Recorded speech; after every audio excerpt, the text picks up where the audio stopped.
education and public for the purpose of conducting the school district's business is not to be considered a public community meeting. That's our policy 0165.1. Our flag is missing in this room. I think it was taken when we were somewhere else. We're gonna have to use our hearts and minds and imagine a flag all in one place. Will you please rise with me? Imagine a flag in the middle of that brown board right there. I pledge allegiance to the flag of the United States of America and to the republic for which it stands, one nation, under God, indivisible, with liberty and justice for all. I believe last meeting, Jamie, did you read the? I did read it last week, Okay. yes. Would you like to read on this Sure. month? Thank you. Our mission is to foster academic and social growth for each student in a safe, supportive school environment. Our vision is to be a learning community that inspires our students and staff to think critically, grow intellectually, and live with integrity. Thank you. Do we have any additions to the agenda? I wanted to ask for the administrator contracts that we're voting on, for all those that are approved, if we could just include the full benefits as we did when we voted on our superintendent's contract. Can we do that Sure. in the minutes? Yes.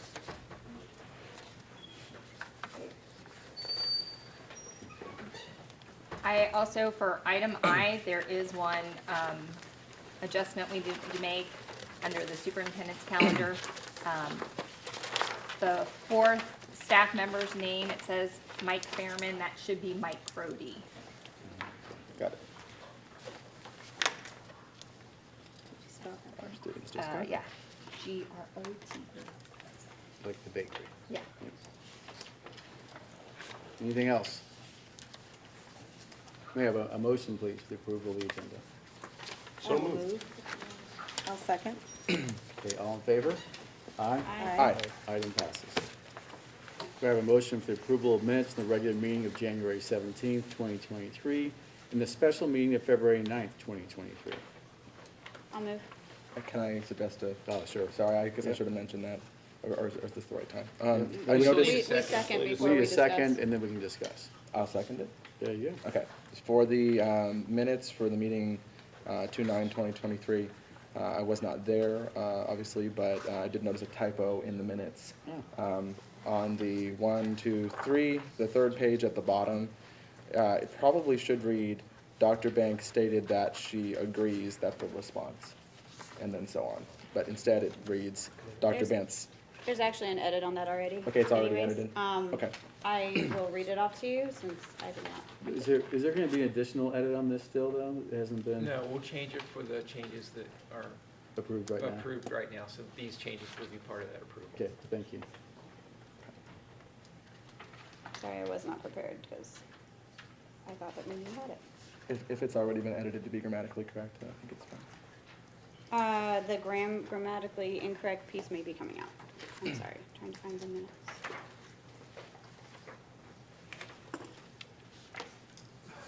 Okay, here it is. The last statement should say, Dr. Banks stated that Ms. Baker and she agree the response was short and intended to not be emotional. After reflection, they felt this was a missed opportunity to have a conversation. She will be reaching out to the parent. Great. And if you need that, I can send the email to you. Okay, I would like that, thank you. Great. Any other changes or any other comments? There you go. Okay. All in favor of approving the minutes, indicate by saying aye. Aye. Aye. Item passes. Student update. Elise and Josh. You guys wanna, How do you want to do this? Do you want you guys can share from there, or you can come up and sit, however you guys wanna do it. They're getting more comfortable. They are. Yes, Yes. Okay.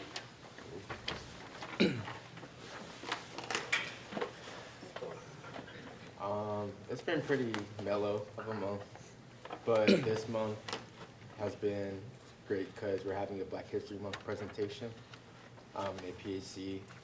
I think that's really cool. It's good to show off our people of color and their art and their talent. I think that's like, I don't hear like any other schools really doing that. So it's really cool that we have this like I heard it's like student-led too, which is also really great. On top of that, coming up in like Mayish, we have kind of like a culture week coming up. This is like celebrate the diversity at our school. I think we're the fourth most diverse school in the state. Third. We have spring sports. They all started today, officially. So, yeah, that's pretty exciting. We didn't mention before, have you guys heard about the Wednesday schedules? I was gonna ask you about that. How's that going? It's going really great. I'm not gonna lie, I had a lot of doubt about it when I first heard about it because I was thinking like, oh, like all these students have a choice to like do all this stuff during the Wednesday blocks. Like I feel like half of them are not gonna do it, or like half of them are gonna be like wandering the halls and stuff. But like it seems like a lot of people are really interested in what the Wednesday blocks are, and I do like the choice of having people who are failing, they have to take a tutoring class, because I feel like if that wasn't like a mandate, then there'd be a lot less people like getting the help that they need. I also really like the classes that are picked, like Latin dancing and like art block and stuff. That's Yeah, really kind of cool. all that extra stuff. And they have open gym, I'm pretty sure. A lot of people find it pretty helpful, actually. Yeah. Like from my hearing, so I think it's going really well, the Wednesday blocks. Cause at first I thought it was more of just like a free day, but it's still like a school day. It's just as much as it is the other days, which is really nice. How much time is that? What time of day on Wednesday? Each block, wait, one more time? Just tell us how the whole thing works in the time period. So we've heard about it, we know there's activities. So yeah, we'll go through our 5 bells first, and then there's lunch and then 6 bell. Then I think like after 12, is it? It's around noon. We'll have like 2 blocks, each block being around an hour. So, And so you have all your bells still, there's compressed that day. Yeah. yeah, they're shortened. So if you're in the garden club, you've met my oldest daughter. She's got her second to next dream job of working with the county doing education around plants and gardening and everything. So she doesn't have the same last name anymore, but she's been here. She's been very excited about it. She's very much enjoyed it. She planted a lot of things, all kinds of things when she was here too. What's her So, name? Yep. What was her name? It's Maria Gully now. Wasn't Maria Gast. So I'm pretty proud of that. I'll say it every chance I can. There you go.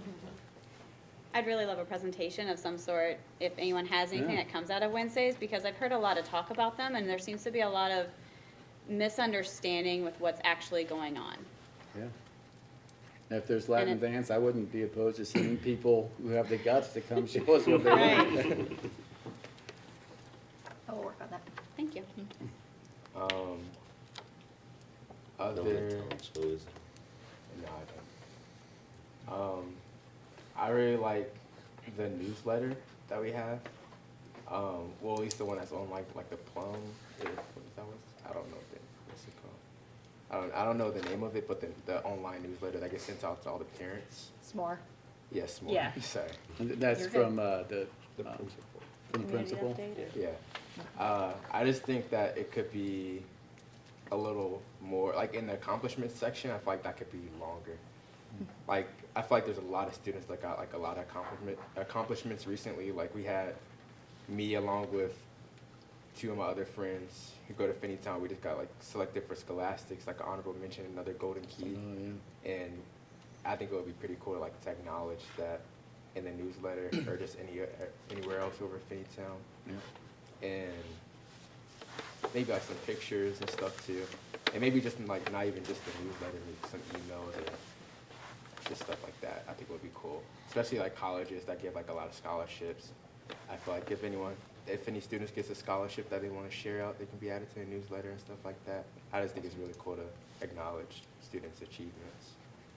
And maybe a way to, students to contribute that to their principal. I think the principal's a really great person, just a little bit. Right now, it comes just from staff. So I Okay. ask them every week to give me things. And Josh, you were in there last week. I know. That was the first time I saw it though, and I was like, I feel like You there's were like there a, for a scholarship. You maybe brag on yourself a little bit. Tell them what the Yeah. golden key is. That's not everybody's so familiar with that. Golden Key is like the top 2,000 in our region, our school region, so Region 14, that got like their art selected out of like 10 or 12,000. Right. Wow. So we had 2 Finneytown students, including me, that got selected for the Golden Key, and then 1 for Silver Key, and then 3 for honorable mention. And those will be in the State House Rotunda on display there? They're in the Art Academy of Cincinnati up Oh, okay. until For 3 now. days ago. Will they make it to the, so my same daughter and several other daughters won some of these awards, and theirs got put in the State House Rotunda also by that, so it might be happening for you too. Congratulations. Pretty cool place, yeah. Excellent. Do you want to talk about the scholarships that come with that and the options you have there? It's a pretty big deal. Yeah. Yeah, I feel like our art department does a really good job of like showing us opportunities for like competitions and scholarships and all that stuff. So I'm really proud of them. Going strong still. When is the Black History Month celebration? You said February or It's on Friday. this Friday? Yeah. Okay. Our global media will. Yeah, they're gonna cast it, right? Like, Well, I'm making a video for it that will release before Friday, and I'll post it on the global media account for like anybody who wants to see it. If like you guys would want to email that out, that would be really cool. Like Yeah. show all the artists out there and people putting in work. And last year, the Black History Month presentation were like really good. Like I was really surprised about how good it was. Like they did poetry, history, dance, music, rap, like all the talents, like all the bases were hit. And a lot of kids, like, and you don't have to be just black, of course. Like there's a lot of multicultural kids who are involved too. And it was more of like any person of color can be involved and show their talents. And it was really cool. Does it lend itself to being broadcast on the website, or do we know the format of the presentation? Like, could we get a camera on it and live stream it, or? I'm not sure. I can talk with the, oh, go ahead. Yes. Okay, cool. Yeah, and if you get it, we Yep. can I'll share it. do one Fantastic. call. Awesome. Thank you. Yes. Oh, also I do want to ask about the cap and gowns, because there's been like a lot of confusion with our senior class when it comes to like cap and gowns. Because like a lot of people, I remember there was an email that got sent out about how to order them, but you know, a lot of kids don't check their email, including me sometimes. That would probably be a question for Ms. Miller, and you probably check with her tomorrow or after the meeting tonight. Okay. but- Yeah. I will. 'Cause I don't have the Start answer to checking your email because in college. I see. huh? Yeah, I would. I think that's about all. Okay. Thank you, guys. Thank you. Great, very much. Appreciate it. You And I can will go say back- one, Yeah, sit there chairs if you want to now. from there. You don't have to sit right in the front if you don't yeah, want to. also tomorrow night, our varsity boys play. They made it to the second round of the tournament, so they play tomorrow at Western Brown at 5:30, so. Awesome. What sport? But Basketball. basketball, boys basketball, so, just another little shout out, so. Well, thank you both. We appreciate it.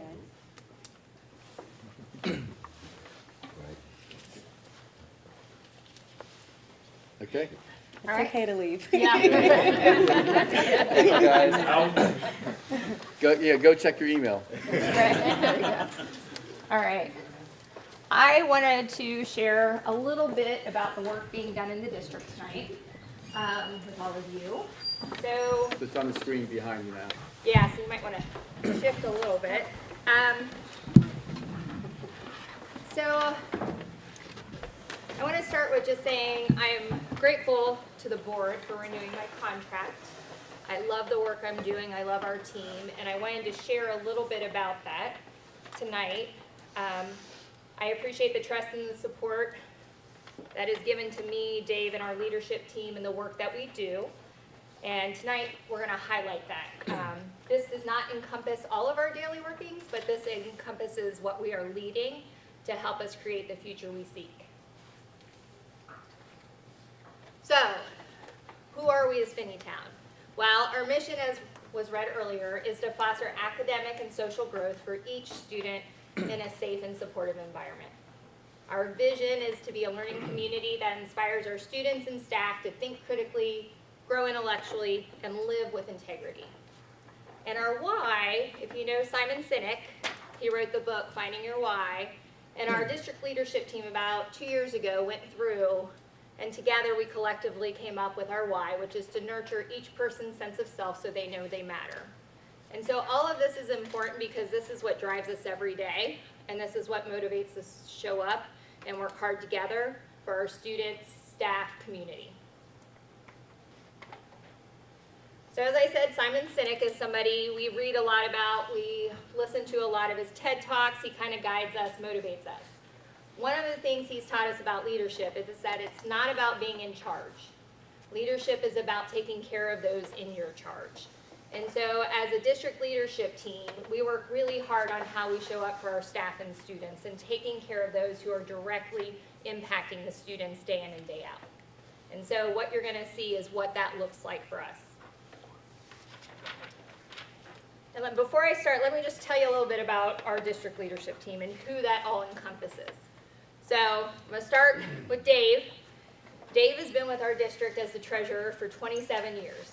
So Dave, in partnership with me, we meet a lot, we talk a lot, we figure out how we're going to use our fiscal resources to drive this work and what the work is.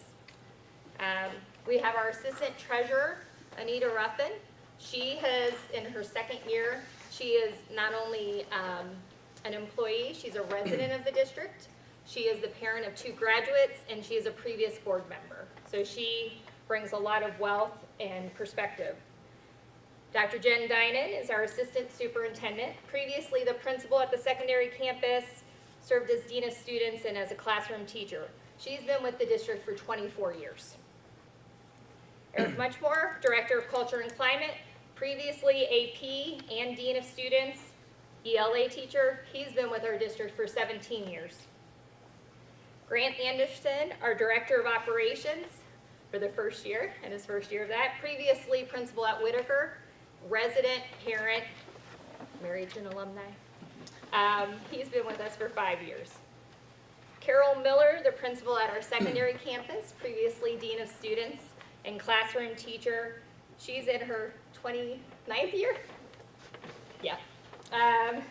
And Tom Walker, our assistant principal at secondary campus, AP for 5 years. Gerald Warmack, AD, 6th year.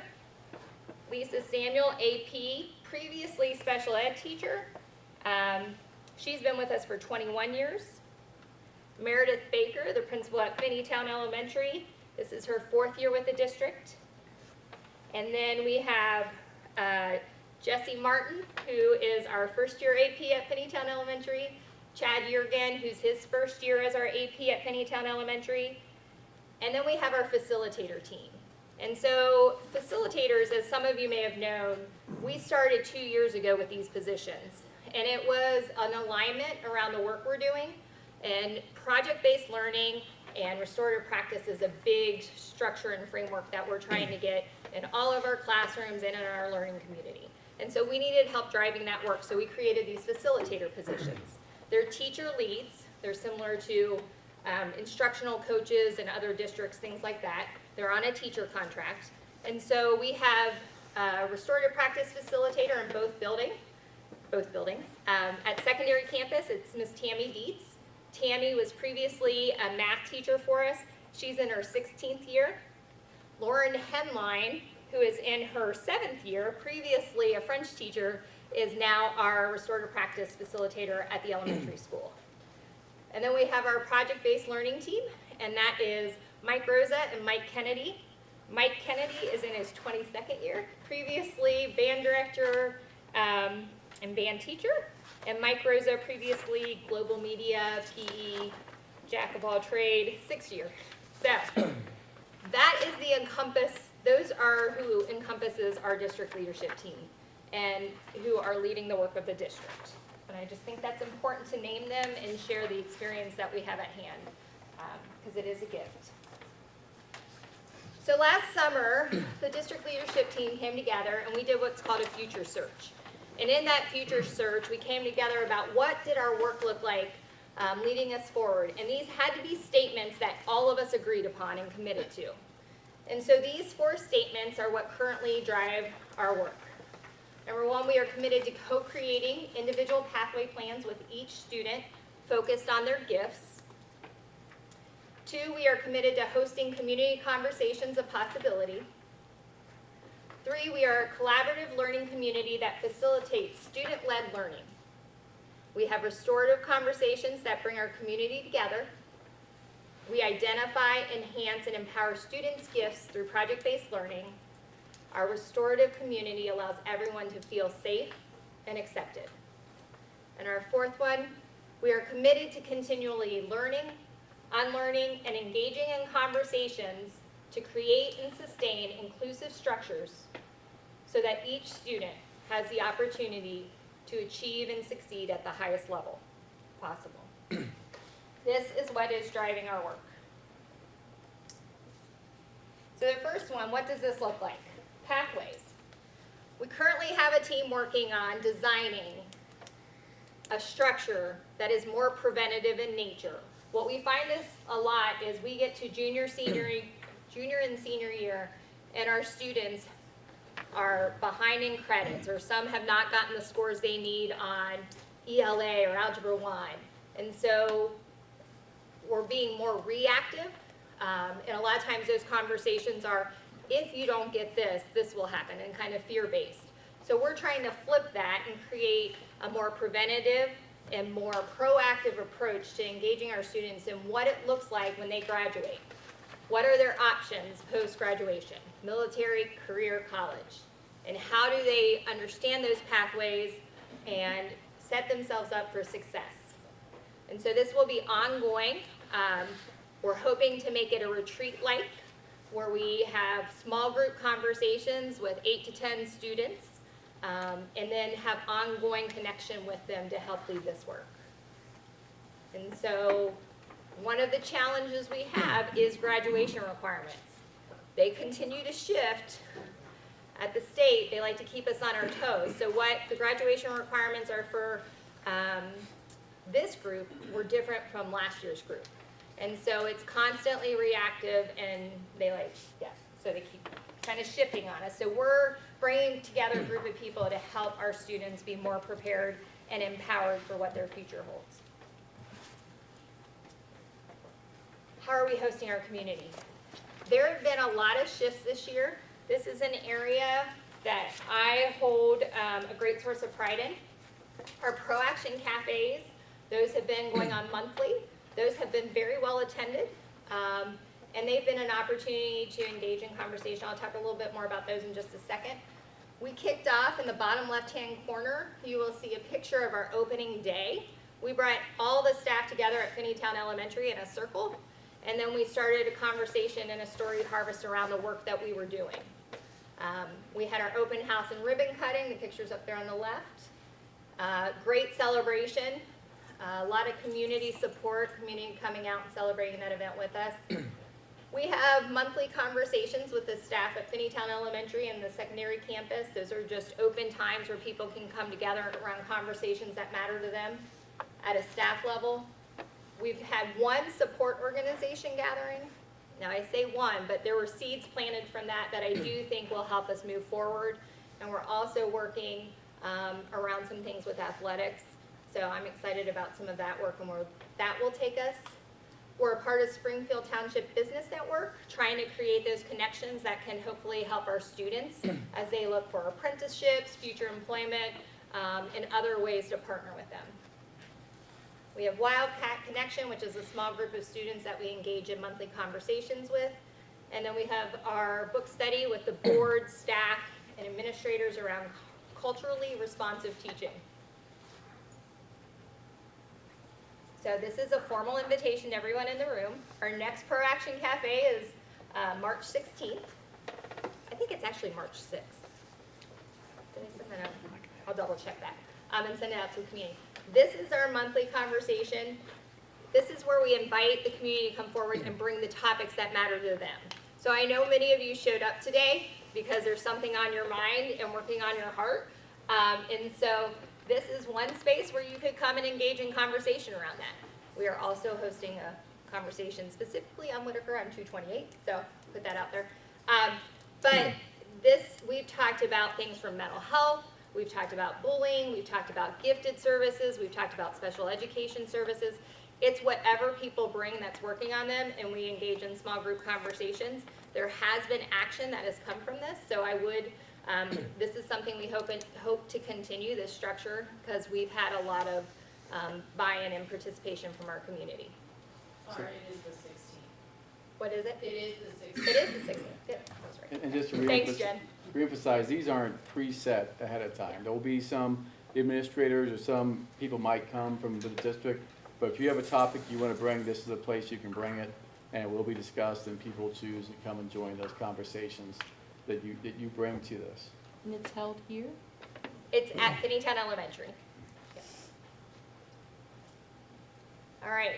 I've had a lot of people come to me and say, okay, tell me more about this project-based learning. What does this actually look like? And so this is a snapshot of what the work looks like this year. There are pictures up there, but each one of those names up there represents a partnership with Mr. Rosa and Mr. Kennedy to facilitate a project. And so this is a lot of what your students, our students are seeing day in and day out. The thing I like most about project-based learning, and part of the reason we went to it, is because of the success skills it teaches our students. And those are, it promotes their curiosity, their collaboration, their critical thinking, their creativity and communication. And so those are things that don't show up necessarily on a state test, but those are things that show up and make people successful in their future careers and whatever that looks like for them. So we definitely are growing it. We have more showcases, and which is awesome, and hopefully it will continue to grow. And we've put a lot of resources and time and energy into that work, and it's greatly appreciated. And our students enjoy it. All right, I promise I'm almost done. Laura, can I interrupt really quick? Yeah. I know there's a sixth grade showcase coming up for a project-based learning project. Can the community come see that at all, or is there any kind of presentation where they can see some of these projects? That's a great question. I don't know how we currently, usually our students go and support other students is how it's been going. I think we just need to figure out what structure that looks like in order to get families in safely and out, or maybe evening showcases or something different there Yeah, to expand it. But I definitely like that idea. let's brainstorm on that. Yeah, okay. The other piece of this is restorative practices, the other structure. I got these quotes from our secondary campus facilitator, Tammy Dietz, and I just wanted to share these because I know a lot of people hear restorative practice and the thought is we no longer discipline. That is not the truth. Discipline is absolutely still a part of the picture. When somebody does something that doesn't align with who we are as a learning community, there is some discipline and consequence assigned. What restorative practice does is it builds community in our classrooms and other spaces so that when something happens and there's harm done, we have conversations to restore that community. And so one particular teacher, and I'm just going to read it out loud so everyone can hear it. RP has turned my teaching experience around. For many years, I have found myself in a constant level of frustration and annoyance. Through the teaching of RP, I now feel happier and more compassion towards everyone in my life, students, peers, friends, and family. RP has saved my career, and I honestly feel like a better teacher due to what I have gained from my experience in the RP room and training. I believe that the people who are frustrated with RP think that RP is going to change the behavior of every student that it encounters it. I don't see that as possible. However, I do believe that it changes the teachers who use it. With this change, the positive interactions will take place in the classroom, which should provide better day-to-day communication behavior. Day-to-day classroom behavior, sorry. And then we had a student, I do appreciate this, 8th grade female. I like the RP room because it helps me calm down. I mean, I'm usually mad when I'm sent there, but the teachers there have taught me to think about things before I act. And now I'm sort of doing my own circle in my head and not being sent to the RP room as much. So I think it is having an impact, and we see it in our discipline data. Here are 3 teams that are specifically looking at academic instruction and supports in the classroom. One is our literacy leadership team, and that is a group of teachers and specialists and our building leadership at Finneytown Elementary, led by Dr. Dinan and Ms. Baker, to talk about what our K-3 literacy needs to look like. What are the fundamental instructions? They're also looking at potential curriculums for us to review and professional learning. And DeWine's most recent budget, one of the things when he announced it, the first thing he started off with was talking about the science of reading and the dyslexia law. So this is a big agenda for the state of Ohio, and it will definitely impact our work moving forward. Special education leadership team is focused on designing systems of support for our students and staff. This includes continuum of services, supports, and compliance. Special ed, I will say, it shifts year to year based on the students we have. It is nothing that stays stagnant. So what our continuum looks like this year will be different from our continuum next year based on the kids we have in our classrooms. And so that's ever changing, and this team really works on designing that to make sure our kids are supported. And then, as I shared before, our facilitator team, one of the things that we are currently focused on with that team is redesigning a structure for coordinated professional learning so that we can make sure what our teachers and staff are learning is impacting our students' outcomes. Operations. I think this might hit on a lot of the reasons some of you are here. So just a brief update on this. We are in the process of completing phase 1, which is Finneytown Elementary. There are still punch list items. There's still things we're kind of working through. Mr. Anderson's leading that work for us. We have our long-range facility planning team that is working on guiding the district on its long-term vision for its facilities and properties. The meeting next Tuesday around the possibility of the Whitaker site is going to be in conjunction with our long-range facility planning team. So we invite everybody out for that.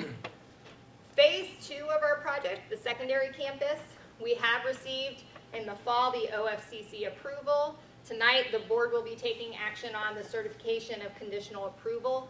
That allows us to enter into an agreement, a project agreement with the state, so we can start the process of identifying our architect. We have been assigned our project manager from the state, that's Tom Bannon. And so he will be partnering with us throughout the process, and he works for the OFCC. Our hope is to have an architect in place as early in spring as we can. But we're ready to go, so we're just waiting on all the check boxes. Additional items of interest. We are one of the first spots that will need to be torn down when we start the building project is our administrative offices. So we've been looking and considering where those go. The initial thought was we would go to Brent Elementary. The cost of rehabbing Brent and maintaining that for administrative offices has been proven to be cost prohibitive. So now we are looking at redesigning the 100 building to include the administrative offices as well as securing some additional learning spaces for students. So that is our plan as of this moment. The other considerations are LFOs, or our locally funded initiatives. Locally funded, that should be LFIs, I'm sorry. And so those are things outside the scope of the project. That includes the PAC, the gym, potentially the MP, things that won't be funded by the state, but that we'll have to come up with on our own. Those are things we're considering. And then property.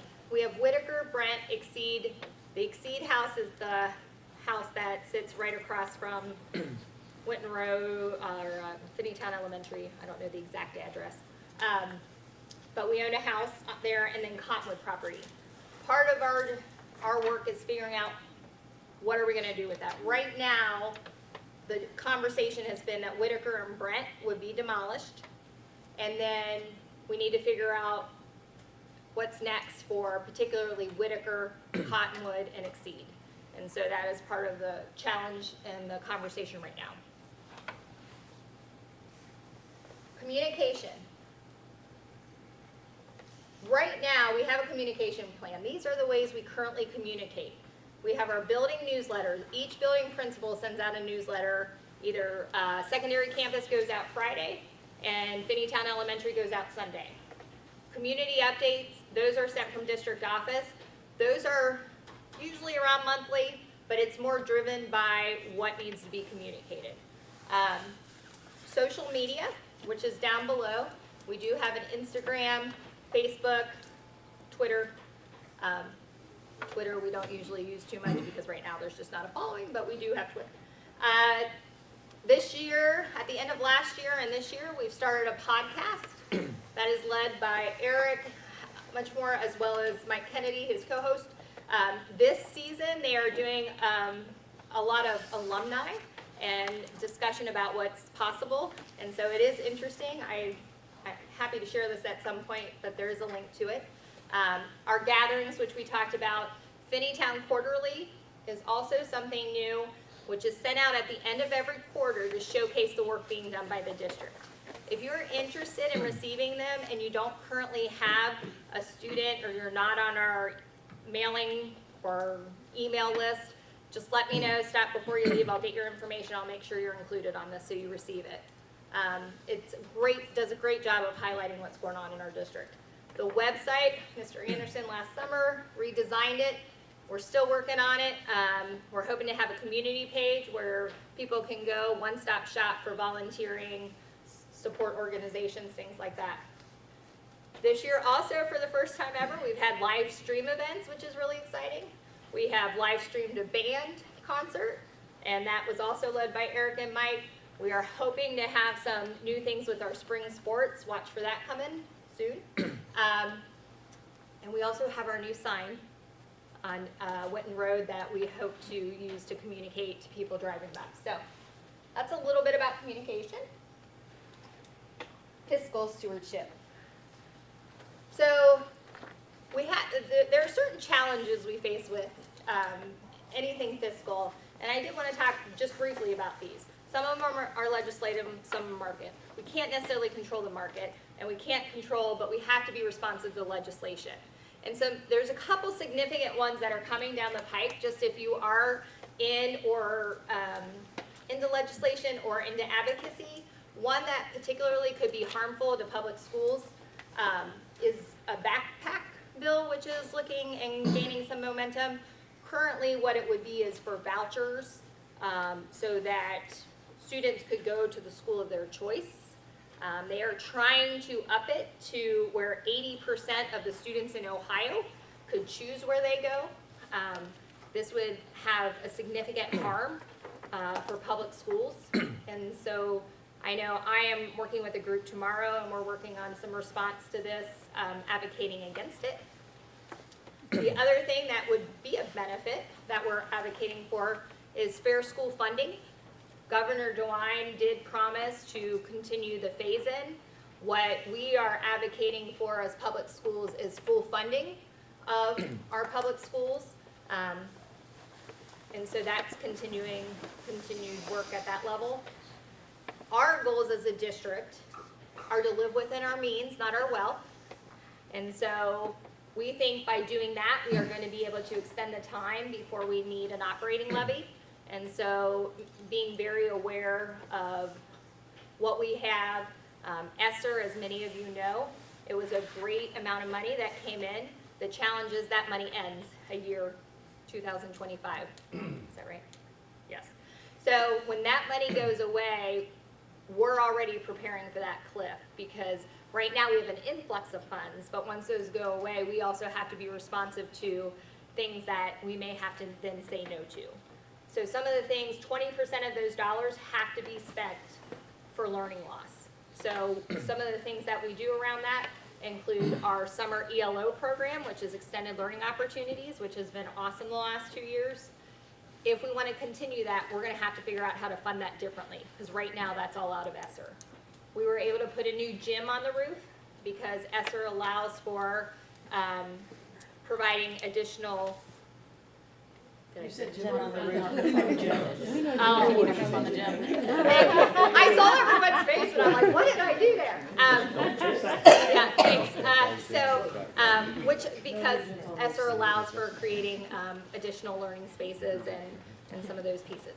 We still have a decent amount of dollars left that we're planning for and trying to use strategically to create as many learning spaces and more capital improvement so that when that cliff comes that we don't feel that loss of funding. So just some things that we're currently talking about and figuring out. As I shared, we have a dyslexia law going into place next year. Our literacy leadership team's working on that. We have House Bill 10, which is the fair school funding I shared. Graduation requirements, always in flux. Safety requirements, we had to add new teams this year. The reporting requirements around ESSER take quite a bit of time. And then special education has increased their indicators. So just different things that impact us year to year. I always want to share, these are some books that as a district leadership team we regularly go to.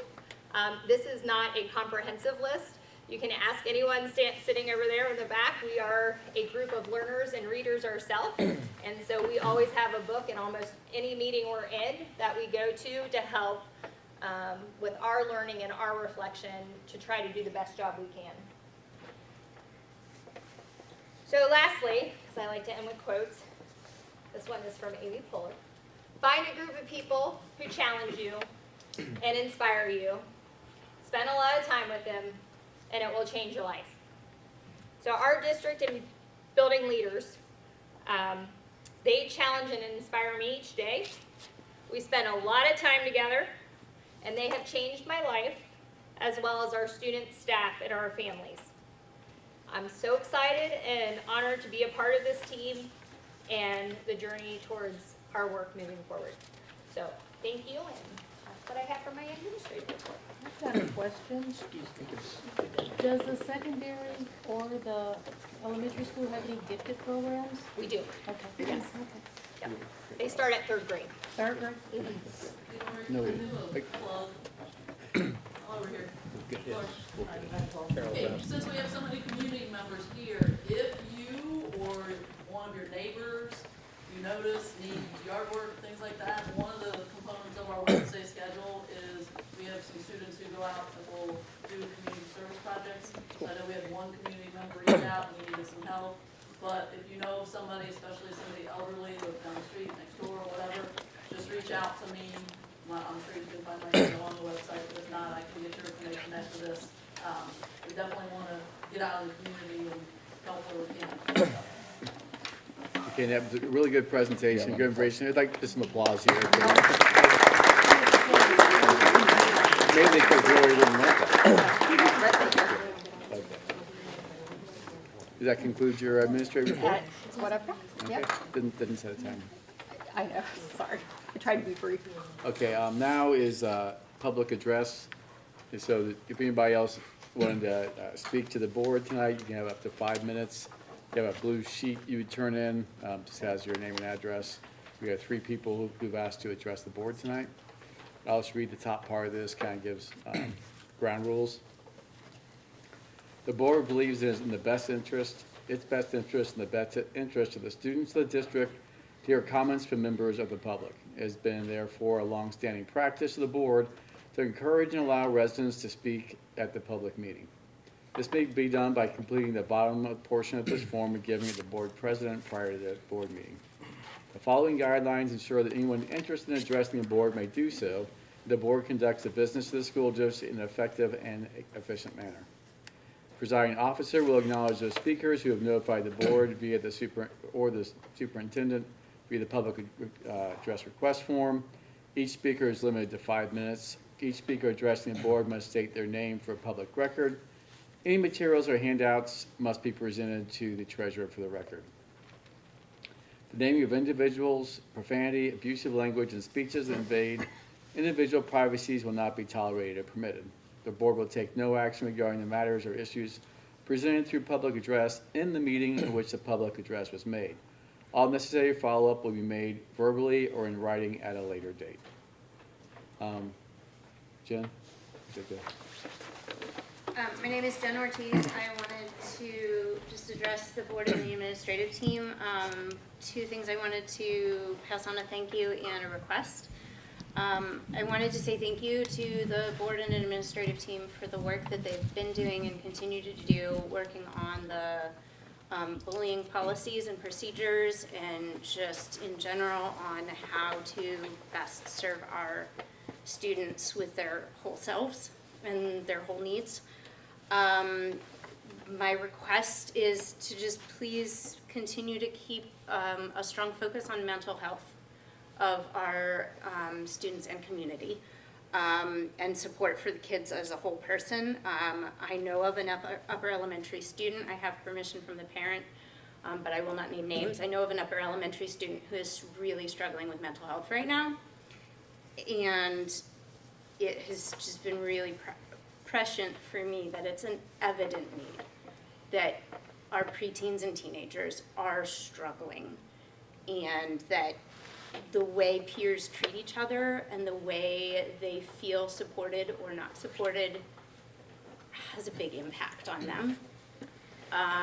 And I appreciate the work and the support that is being done, but I just want to plead that we continue to do it and do as many things as we can, because I do not want to hear about a student struggling harder than they already are, or a student feeling unsupported or feeling a need to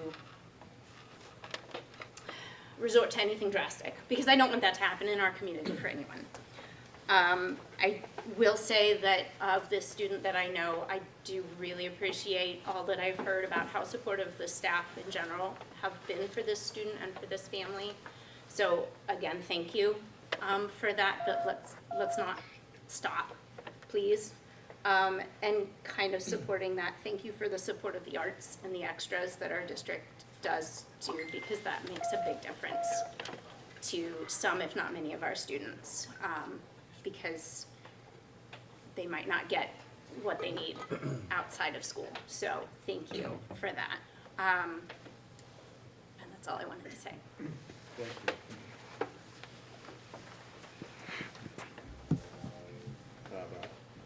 Chad Engelman?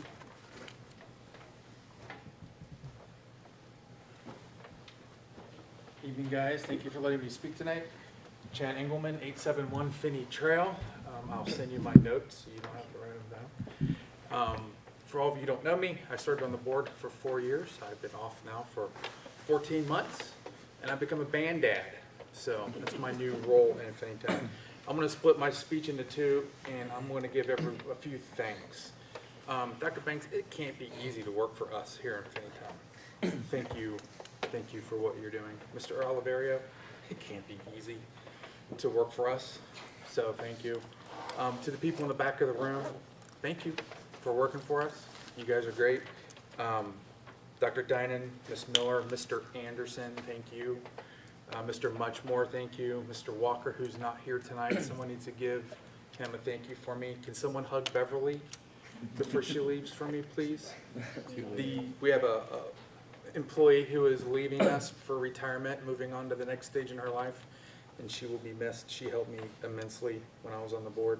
Coach Warmack, the board, and all the admin. Thank you guys for what you do. It cannot be easy to work here in our lovely little town of Finneytown. Okay, so I live really close to Whitaker. If I was so athletically inclined, I could hit the dumpster with a baseball, but maybe I'm not that good, but I can tell you exactly when the dumpster is emptied because I can hear it. So I have a sixth grader and an eighth grader in the current schools. And there's a few things I need to point out to everyone. I'm going to give some props. The boys basketball team is doing really well right now. They are kicking butt in the state, and that is a huge celebration for everyone. Did you guys know we have a wrestling team again? That's awesome, and we need to point out some of these things. Our band, our marching band, came in 5th in the country in our league. 5th in the country. We got first in state, but that's a little weird because you just get a 1, and there's lots of bands that can get a 1. So the state competition for marching band isn't like one-on-one Super Bowl kind of thing. You just get your 1. But we went to Bands of America and the Colt Stadium, and we came in 5th in our league. We have a drum line competing for the first time this year. They came in 2nd. Our color guard competed for the first time ever and came in 1st in our district, in our league. So we have some very awesome things happening in the school district. Do you guys know that we have people who march in the band and play sports? So football players who play football and then march in the band. It is insane what our kids are doing here. And we field sports teams in almost every sport. There's a couple outliers that we don't have, but the golf team is up and running. So our community here with our students is thriving. Our 1,235 students. That's what we have in our district. I pulled the number off your report tonight, so if it's not accurate, that's not on me. 1,235 students going to the school district. We are down 119 students in 4 years. Pre-COVID, we had 119 more students than we have now. Just to give you an example, I'm a Cincinnatian. I did not live in Finneytown. I grew up in the city. I went to Walnut Hills. Walnut Hills has 2,800 students in their high school right now, and we have 1,235 students here in Finneytown. So to succeed the way we are succeeding with the number of students is amazing for our kids. Every one of our kids has a computer provided by the district. So those are just some facts I just wanted to throw out there tonight. And here's why I'm throwing it out there. There are support organizations in the community and we need people to help us. The Finneytown Athletic Boosters is having a hard time staffing the concession stands for basketball games. Elementary PTA is down, secondary PTA is down. Finneytown Music Parents Association needs help. And the Finneytown Educational Association is still raising money for scholarships. So if you guys want to find something to do to help the community and the school, please, please volunteer. We need you and your minds and your efforts to help us out. And we could use donations because the district has enough money to keep everyone warm, safe, and dry, pay the teachers, educate the kids, but they don't have the money to buy new carts for the marching band. They don't have enough money to buy new sabers for the color guard. They don't have enough money to get brand new uniforms every year for every sports team. So there's a rotation. So I'm here tonight to say thank you to everyone, and if you really have an inkling to help out, we will take your help. So thank you, Mr. Gass, and that's all I have tonight. Thank you. So if you need to know how to make contact, you can email anybody on the board or, superintendent, Dave, he'll take emails too. If you get, we have the presidents, we can get you connected with all the organizations, and they know what they need. And what they need is some of your time. You don't have to become the person who is there every week, but if everybody could pitch in just one event per year, it would just change it for the kids. It'd be really great. Okay, there's one more person to address the board. That's Cindy Revman.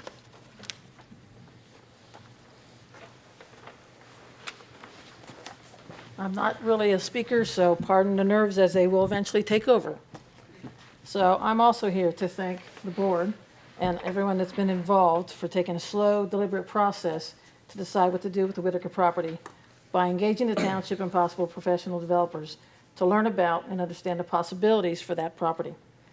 I also was on the board, and these thoughts about what could possibly happen didn't just start. They started over a year and a half ago when I was still here. I want to thank the board for not selling or handing over the building to a charter school, which would bring strangers into our community and probably decrease our enrollment in our local schools, which is already a challenge, as you heard from Chad. And by the way, I didn't know he was speaking tonight. We just happened to both cover that. I want to thank the board for not simply selling to the highest bidder to do whatever they decide in who knows what time frame, possibly years down the road, leaving us with a vacant eyesore along Whitten Road for who knows how long. I want to thank the board for considering options, including Springfield Township and possible developers, for a plan for our community's short and long-term future, considering carefully how to make the sale of this property result in long-term income for our district, not just a one-time payout. this affects all taxpayers by extending the time until our next operating levy. These are difficult decisions, and I know there's been a lot of concern. I received a phone call from someone that I didn't know who got my phone number from someplace I don't think he should have gotten it from. And I really appreciate it when people ask questions to those who've actually been involved in gathering information, instead of calling who knows who and starting conversations that are half-baked. It doesn't help our community of Finneytown. I've been here since 1986. I've had 2 sons graduate, and my grandson and granddaughter will attend Finneytown schools because I believe in this community, and I would not sit back and watch them do something stupid. So please inform yourself before you go off calling people you don't even know. Thank you. Thank you.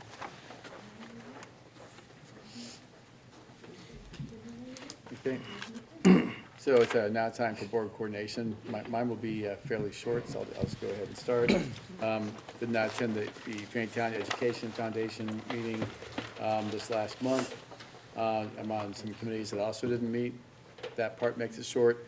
I did just want to speak a little bit about some of the construction parts. We mentioned OFCC, stands for the Ohio Facilities Construction Commission.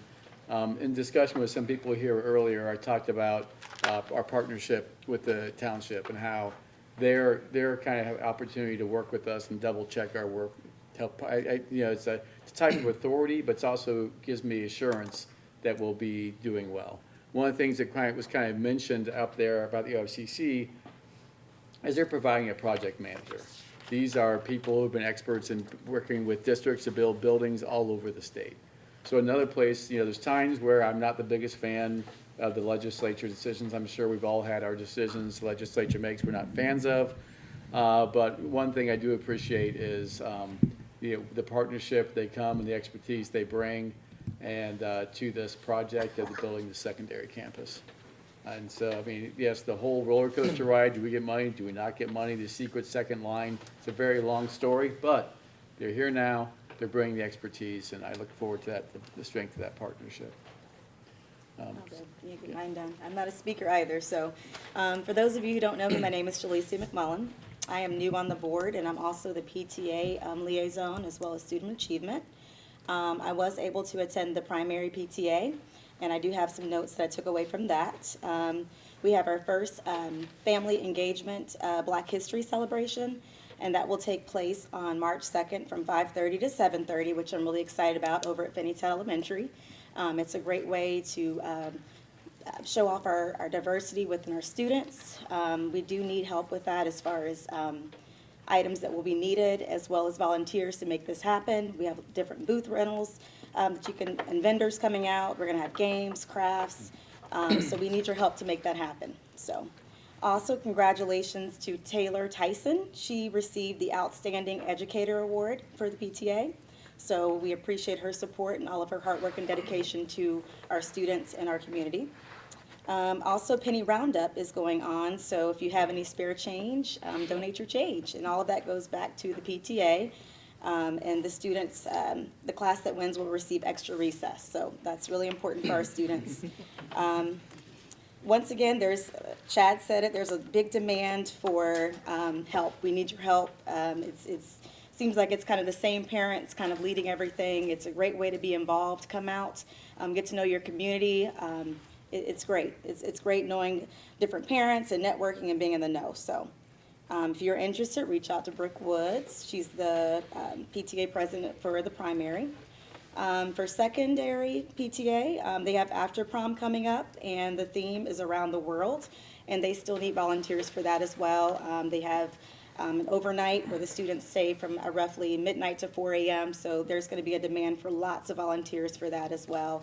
And they need lots of help as well. There's going to be some positions that are going to be opening up. So delegate, all kinds of things. So if you're interested, reach out. Also, Amazon Smiles will no longer be donating to organizations. So now they're going through Member Hub. So if you would like to sign up for that, all of a portion of your purchases will be donated to the PTA, and that gives back to our teachers and our community. So that's a great way to be involved without, if you don't have the time, you can donate the resources, so that helps. I am also the Student Achievement Liaison, as I mentioned. I don't know if you guys know, back in November, we had a group of students that performed at the OSBA conference. They were actually invited to come back for an additional conference coming up in March. Mr. Richmond has been leading that Brent Quartet, so they're going to be performing at the next OSBA conference. And we were actually featured in the OSBA magazine, which was really cool if you guys would like to pass it along. So kudos to Mr. Richmond for investing in our students. I know he's made a huge impact and difference in my children's lives, and I'm thankful for that. I'm going to skip that. Pro Action Cafe, thank you to Laurie and her team. They put a lot of work into it. I don't know many districts that have people like Grant and the team back there and Laurie who lead this work and, you know, give our community a voice. And that's really something that's very important to me. They put a lot of time into it. If you have, you know, concerns, questions, it's a great place to talk and it's a great platform to get your voice heard. So I'm so thankful for you guys for that. We appreciate you guys on that. Let's see. I also wanted to talk about board self-assessment. I don't know if I can talk about it now. Yeah. I reached out to you guys. I'm kind of waiting to hear back from a couple of you. I'd like to get a board self-assessment going so we can discuss ways that we can improve as a board. I received guidance from Cheryl, and she mentioned that you typically want to start the board self-assessments in the spring. We haven't done that, but there are other areas that we can talk about that we can improve on for the next year. So I wanted to get you guys' feedback on how you feel about this board self-assessment. Is there a time and date that works? I reached out and I think I only heard back from Tony, so wanted to get you guys' thoughts on that. I'd like to leave that with Tony. He was interested in leading that, so I wanted to get your feedback and your thoughts on that. Sure. I think it's a great idea. Please avoid Mondays and Tuesdays. Okay, I can shoot you an email with my availability for the next 2 weeks, but I definitely would like to get together for that. great. Okay. I'm all in, and we'll follow the leadership of the two that started and run it. All right. Great. Well, sounds good. Hey, thank you for staying with that, Lacey. Yeah, of course. And the staff survey, I know that Jamie and I were going to lead that. I don't know, Tony, if you have an idea as to when we're going to start the staff survey. For those of you that don't know, the staff survey provides a survey for our staff members let me go back to what we were going to do on that. On communication, admin, the board. So it gives our staff members an outlet to discuss some things that are going on in the district that they may not be happy about, as well as give positive feedback. So Tony kind of Right. approached the union president on that, and we're going to get Right, that yeah. started with Jamie. Yeah. We'll be leading that work. And also Staff Member of the Month. I know we kind of started that, and we've kind of dipped off on that. We've acknowledged Gerald Warmack for his efforts this year. I want to make sure we continue that and keep acknowledging our staff members for their achievements. So I wanted to see if you guys wanted to continue with that. I know it's something we discussed in the Personnel Committee, but I didn't know if that was something we were just going to do in the Personnel Committee or if that was something we were going to do on behalf of the board. I'm open. I Okay. mean, I don't know, from our last personnel committee, I think that was probably back in the fall, the last time we really Yeah. talked about it. So, I think Okay. however we want to move forward with I think it. that's great. I don't know enough staff to make a recommendation, so I hope that you Right. would come to us with recommendations, and then we can say, yes, we I agree. think it's also awkward if the board does it, because we have to do it in public, and then the conversations, so I think the personnel committee is the Oh, right yeah, place the to. discussion of it would not Right. happen here. Right, so That sounds I good. think it should be led by the personnel committee, Right. and then brought to us for, Right. And Acknowledge. recommendation could come from anywhere. And I know I sent one But even recommendation at to the start board, with. yeah, I mean, if Yeah. you're in the buildings, you kind of get to see some of the great work that our staff members are doing, and I appreciate every single staff member in our building. So that concludes my report. Thank you. So we look forward to having recognition of a staff member for next month and then ongoing. So we're all Are you good with guys that. okay? Yeah, that sounds great to me. We'll figure it out at the personnel committee. We meet in early March, and we can come up with a form or one way for people to put in recommendations, and then we can figure out how we'll select them from there. Excellent. All right. Thank you. Okay. I'd be happy to go next. Yeah. So I think I know about a third of you that are in this room from the community, and a lot of the administrators in the back are my former teachers. My name is James Reed, but I go by Eddie. My wife and I both graduated from Finneytown in 2014. Between the two of us, we have 4 siblings. 3 siblings who have graduated from Finneytown in the past, and my wife's brother is currently a freshman at the high school. I was appointed to the board to fill a vacant board seat in October of 2021 through the end of this year. My wife and I also have a 3-year-old daughter and a 1-year-old foster son who will be adopting soon. So I am one of the board liaisons to the FMPA, which is the Music Parents. I attended the meeting on the 13th, and I'm excited that the high school band's going back to contests. They have a marching band show selected for next year, not to be announced yet, but it's in the works. The music department is going to be hosting a mattress sale and butter braids fundraisers. Details will be announced at future music concerts. And the spring high school band and orchestra concert will be on March 15th. I also am a member of the Long Range Facilities team, so I wanted to take a little bit of time to share some of my thoughts on maybe why some of you, the topic that some of you might be here for. So I did attend our last Long Range Facilities Planning meeting on February 8th, and I was really excited to discuss, and I still am, to discuss the future of our district's facilities as we're continuing beginning phase 2 of the construction process in the coming months, which will include the construction of a new building on the secondary campus. I am especially glad that we'll be keeping the gym and the PAC, places where many students over the years have fond memories of their time at Finneytown, and many future students will create memories of their own. Regarding the Whitaker property, I have some of the same concerns about development as many of those in this room, many of you in this room may also have. Especially concerned about the idea of a 4-story apartment building or buildings. And I'm glad that we'll have the opportunity to discuss this with community members next week. Whatever we choose to do, I would like to see it enhance our district without making it feel like the city is spreading north into our slower paced suburb. In the Whitaker property, which we as a school district own, I have a little bit to say. We have a unique opportunity to partner with the township in enhancing the Winton Road corridor and the Warder Nature Preserve property, which the township acquired in 2000 from the city of Cincinnati, with a promise to the community that, quote, it would not be developed into something other than a park. I am pleased that the township announced in October of 2021 that the Warder Nature Preserve property will remain a park, as was promised to residents 20 years ago. Even so, I am still concerned that the township will choose to develop the Warder Nature Preserve property, whether in whole or in part, into something other than a park if the economic environment is right in the future.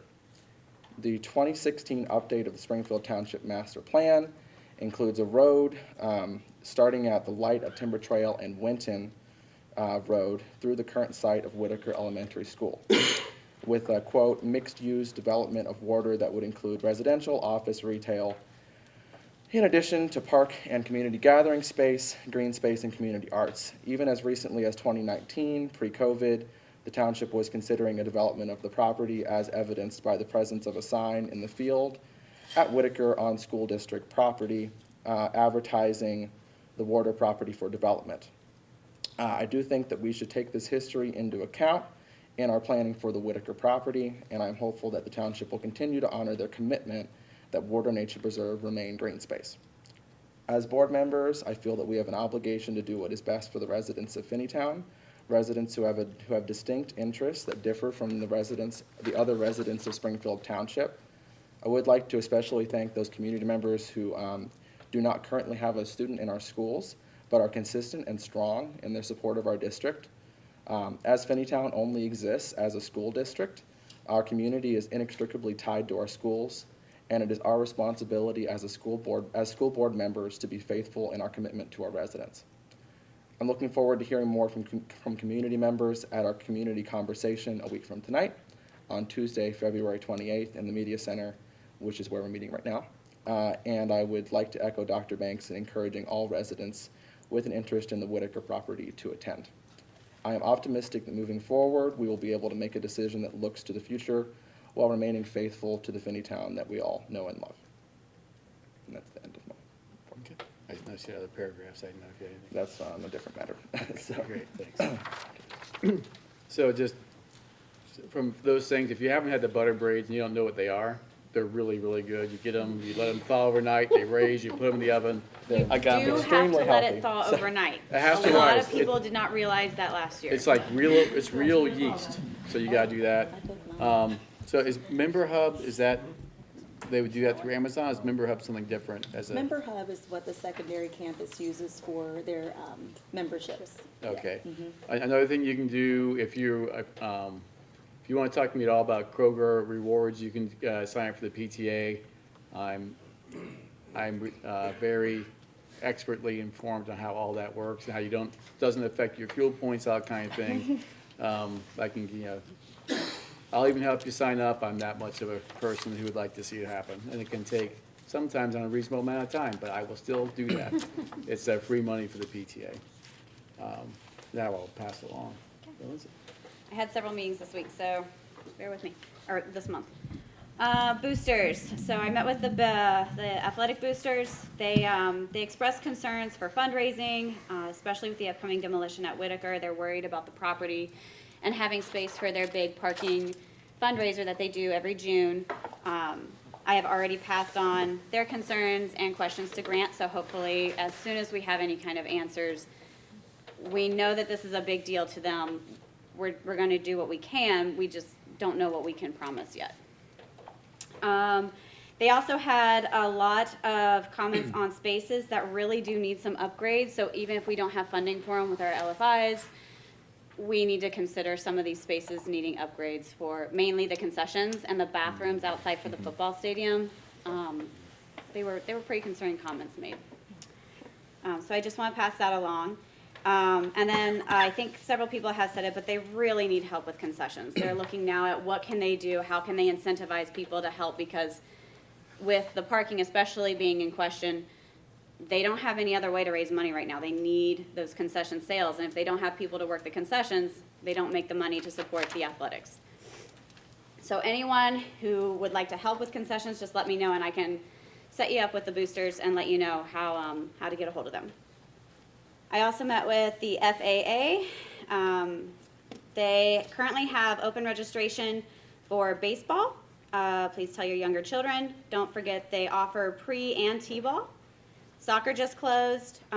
We also have new volleyball this year. We're very excited about that. It looks like it's going to be really fun. Registration for that is open. Personnel committee met very briefly. However, I've already talked to Dr. Banks and Jamie, and we have decided for a variety of reasons, including some strengths and interests, I'm going to step away from Personnel Committee and take on Policy Committee, and Jamie is going to step into the Personnel Committee spot. So just want to make that official for everyone to know. Yeah, and so I look forward to working on Policy Committee. You're a great partner It's gonna be last great. year. Looking forward to it again. Long-range facilities met and caught up now that we have the OFCC funding. Dr. Banks covered most of it already with looking to remodel a portion of the 100 building. The community meeting is coming up next week. I really do want to see as many people from the community there as possible. I would love to hear your input, concerns, ideas. Please bring them all. I will share my opinions as well, but in the interest of time, I will save that for next week. And then we had the OFCC kickoff, which was connected to that as well. I am really excited to work with the state, which is something I never thought I would say. Yep. It just looks like they have a lot of advocacy that if you don't know what you're doing, they can really help you figure out what you need to do. And I'm really excited about that. And then in March, we're going to do the Ed Visioning for a whole day as well to look at our vision and strategy for the district. OSBA has a lot of things coming up. That's the Ohio School Board Association. Their Southwest Spring Conference is March 9th. That's in Lebanon in person. If you want to nominate a session for Capitol Conference, that's open until March 1st. The Board Leadership Institute is coming up in April in Columbus. I honestly like it much better than Capitol Conference because it's more specific to board versus some of the administrative stuff that you see at Capitol Conference. So this is where you're going to get a lot of bang for your buck for learning sessions. This is the highly one that recommend it. Larry's going to be speaking at, or? No, that one is A national. COSPA. Yeah. Oh, okay. That one's also coming up in Miami. Tampa. Tampa. Yeah, whatever. Tampa. Down in Florida. First Yeah. weekend in April, or Yeah. the end of March, start of April. Yes. I'm sorry, what was the one you just spoke of? Board Leadership Institute. It's April 28th and April 29th, and it's in Columbus.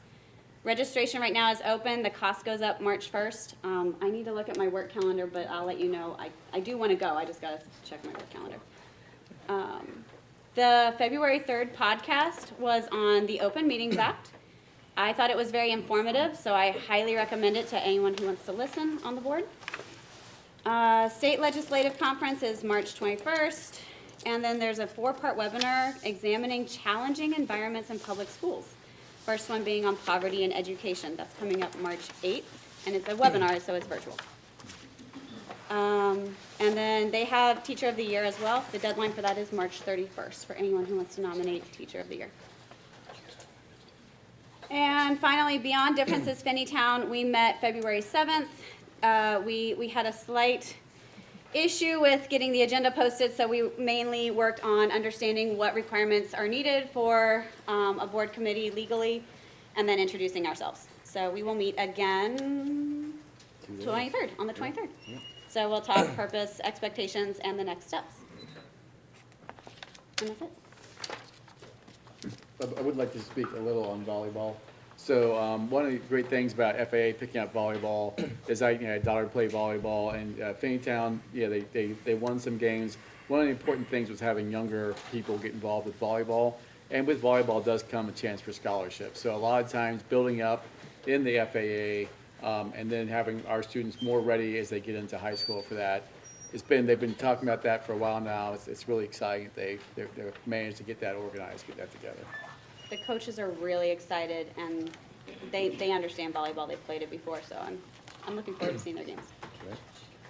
Sorry, Jimmy. That's okay. Really quickly, had a coffee yesterday with Chris Gilbert from the township. That's kind of how we're going to interact.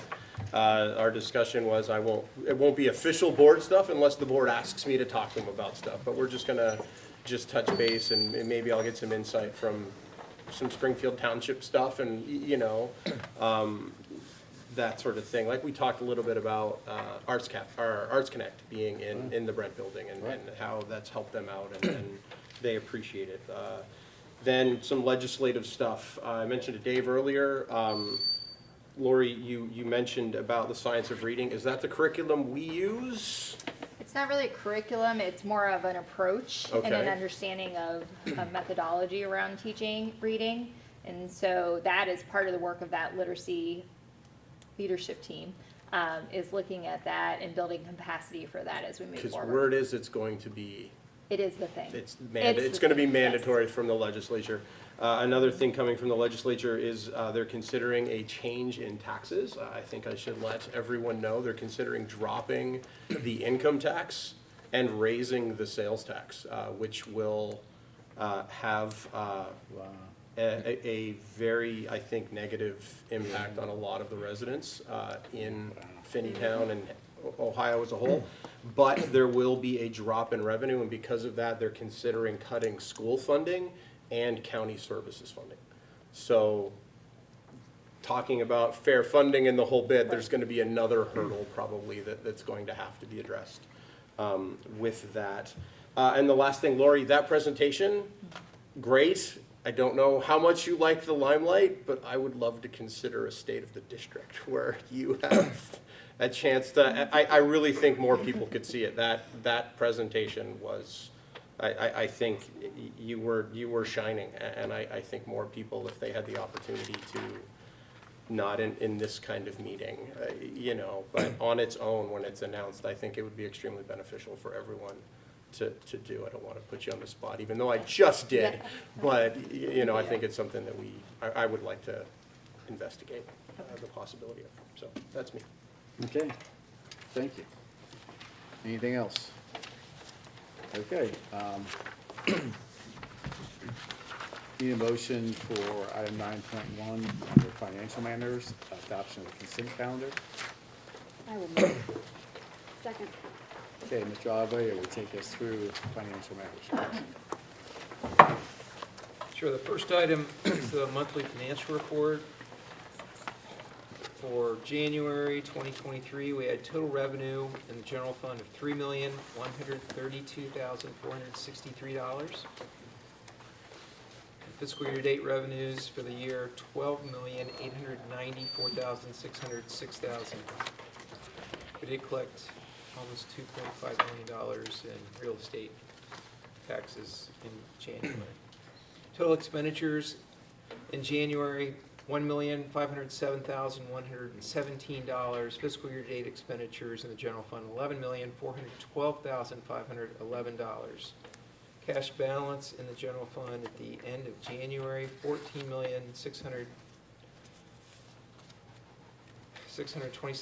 $14,626,327. Item B, depository investment balances as of January 31st, 2023. U.S. Bank, $349,769. Our U.S. Bank Construction Fund, $3,684,878. Star Ohio, $20,099,159. Star Ohio Construction Fund number 2, $3,084,020. And Star Ohio Construction Fund number 1, $1,277,090. Item C, interest earned on depository investment accounts for January. We had interest for the general fund in the amount of $71,007, and for our construction fund, $15,961. Item D is the monthly bond project spending and commitment report. That would be the last page of our reporting packet.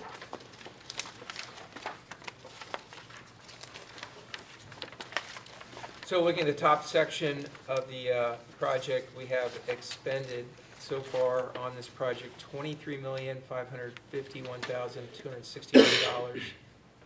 And then in the bottom section, we have $787,000 that is still committed on purchase orders that we expect to spend. And at this point, about $7.2 million to roll forward into our next project. And what were we expecting to roll forward? Ballpark. This is about exactly what we were expecting. It does include the $3 million that we moved, and I'm sure that we'll need. So yeah, we're approximately where we hope to be. So in summary, the elementary was on time and on budget.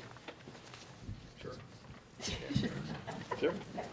It's a great phrase, at least, right? And it is true.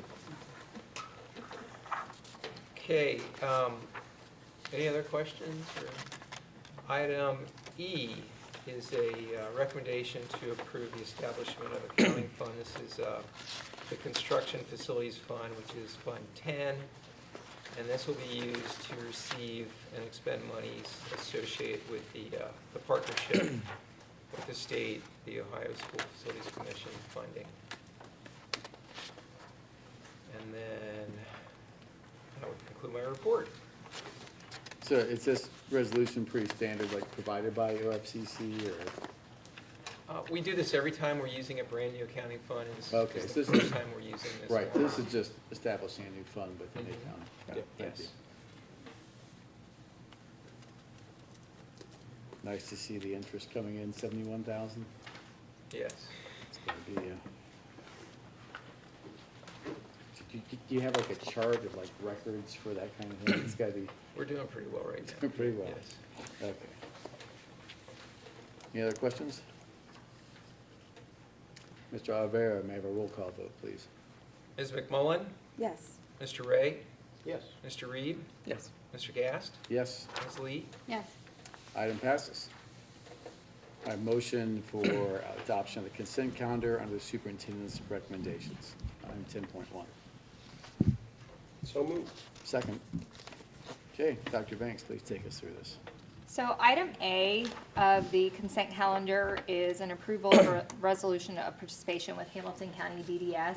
This is basically, we do this annually, and if we had a student, we don't currently have any student who receives services directly through Hamilton County DDS, But if we received a student who had significant disabilities, this would allow an alternative placement with them at this fee, which they set annually. So all districts enter into this agreement in case of that need and partnership. So that's what that is for.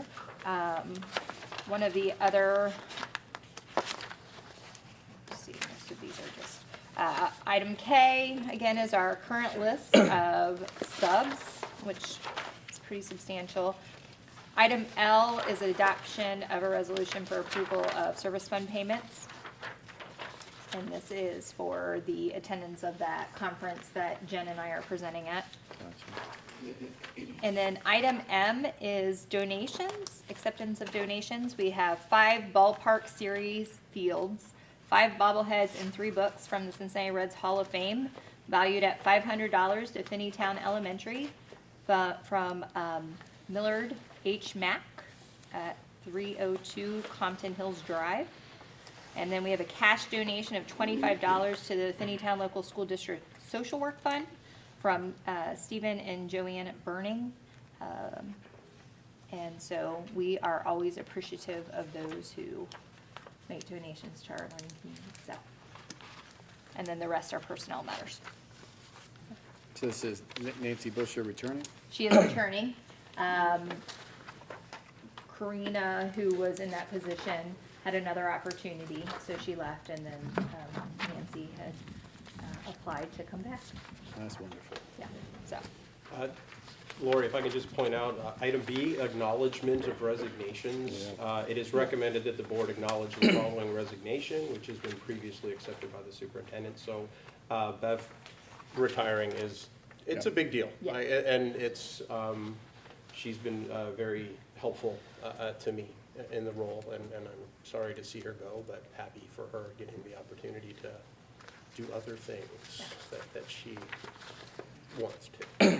And as I stated in January, she will be missed more than words can express. And so far, I've only had to reach out from her on vacation one time, so we got till the 28th. So. And we look forward to these same positive things being said over time about LaTora Gooden, who's come in as Yeah, well. doing fantastic.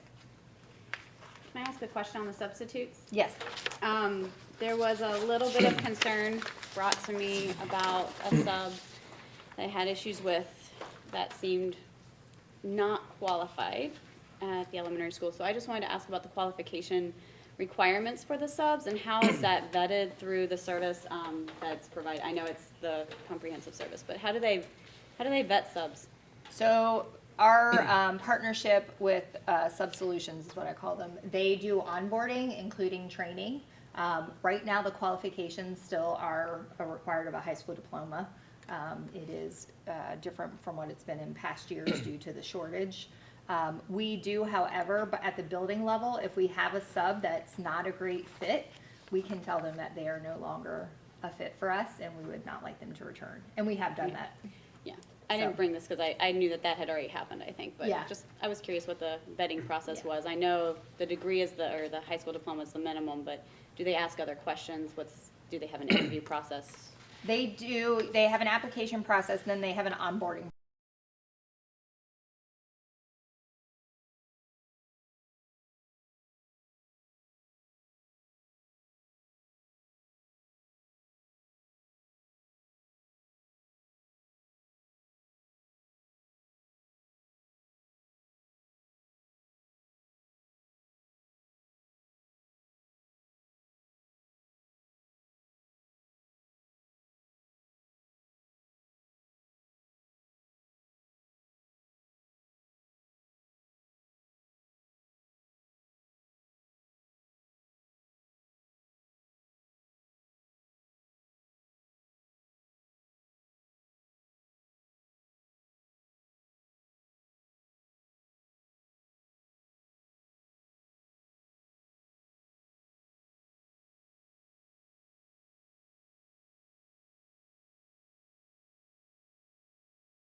I believe it was November before the final board approved it in December.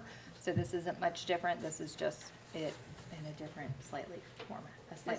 A different official format? Yes, a different official format that is required. The There next is, step. there is a timeline on this. It has to be approved within 120 days, which obviously we're making by doing it this evening. And this is a step in order to move forward with the partnership of an architect and hiring of an architect, so.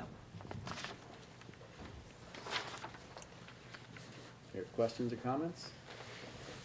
Mr. Oliverio, a roll call vote, please.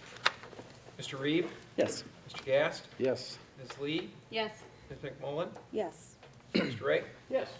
Item passes. Number 12, a motion for resolution authorizing the hiring of an architectural firm.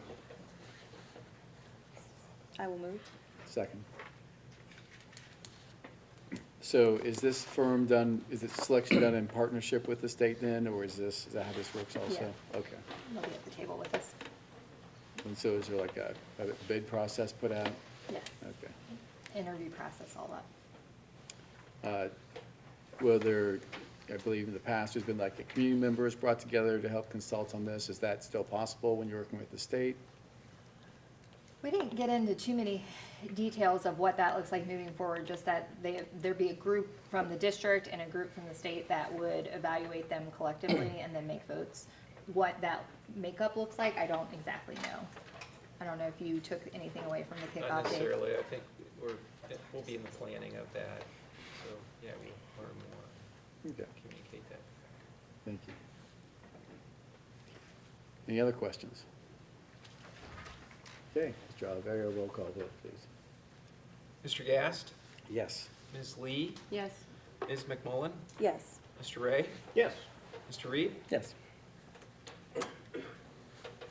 Item passes.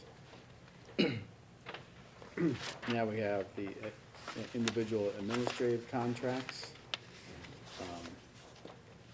As we comment on these, I'd like the comments to stay like fiscal or position-based as we go through them all. Are we gonna have a motion in a second for each individual and for the votes? Yep, these all are individual items. So item 13, approval of contract administrative, can I have a motion in a second? And this is for Grant Anderson. Just for the vote or discussion? This is just for to even have a discussion. This is just the motion. I'll move. I'll second. Okay. So I'm not sure we would have discussion here or just if anybody, as we I have go. I have some things to say, just, For- but it would apply to all administrative contracts, and it is fiscally related. If that's allowed. Yeah. So, Sure. So I did want to say that thank you to all of our administrators, and that I appreciate all that you do and what you do on a daily basis for our students. And I wanted to thank you for being an integral part of our district. I do have some concerns regarding something that is present in each administrator's contract, super severance pay as it's currently written. I do not think that as it's currently written, it's fiscally responsible for us to include in our administrative contracts. For those unfamiliar, every administrator in our district has a severance pay clause in their contract of 32.43% of the administrator's final contract salary that's paid to the administrator upon retirement. In addition, the contracts of all of our administrators currently have super severance of 29.73% of the administrator's final contract salary. If the administrator retires the first year that they are eligible after 7 years of service in the district. So for example, at a salary of $120,000, super severance would amount to $35,676 at retirement per administrator, in addition to severance pay of $38,916, which is a total of 62.16% or $74,352 per administrator at a salary of $120,000. So if each administrator whose contract we are considering tonight was to retire from the district in the future after an employment with the district of 7 years or more, super severance pay would amount to at least $285,408 in additional cost to the district, assuming that an average salary would be $120,000. Okay. So on the topic of super severance, this is something, we've gotten into as a board before. We've had recommendations both for the superintendent and treasurer, and I understand that there's a thought process behind that being a value and not being just a money sink. So Dave, do you have comments on the super severance and, the perspective on why we offer that as a district? I would just say that both severance and super severance is common in the state of Ohio in all school districts for all positions, not just administrative positions, but teachers, for classified individuals of all sorts. And so what was done in the case of the administrators was that I would say back in about 2008, there was some concern because when you look at the administrator's daily rate, because they work a full year, the daily rates are a lot less than a lot of other individuals in the school district. And so there was a plan in place to try to create some parity in terms of a daily rate that is more comparable.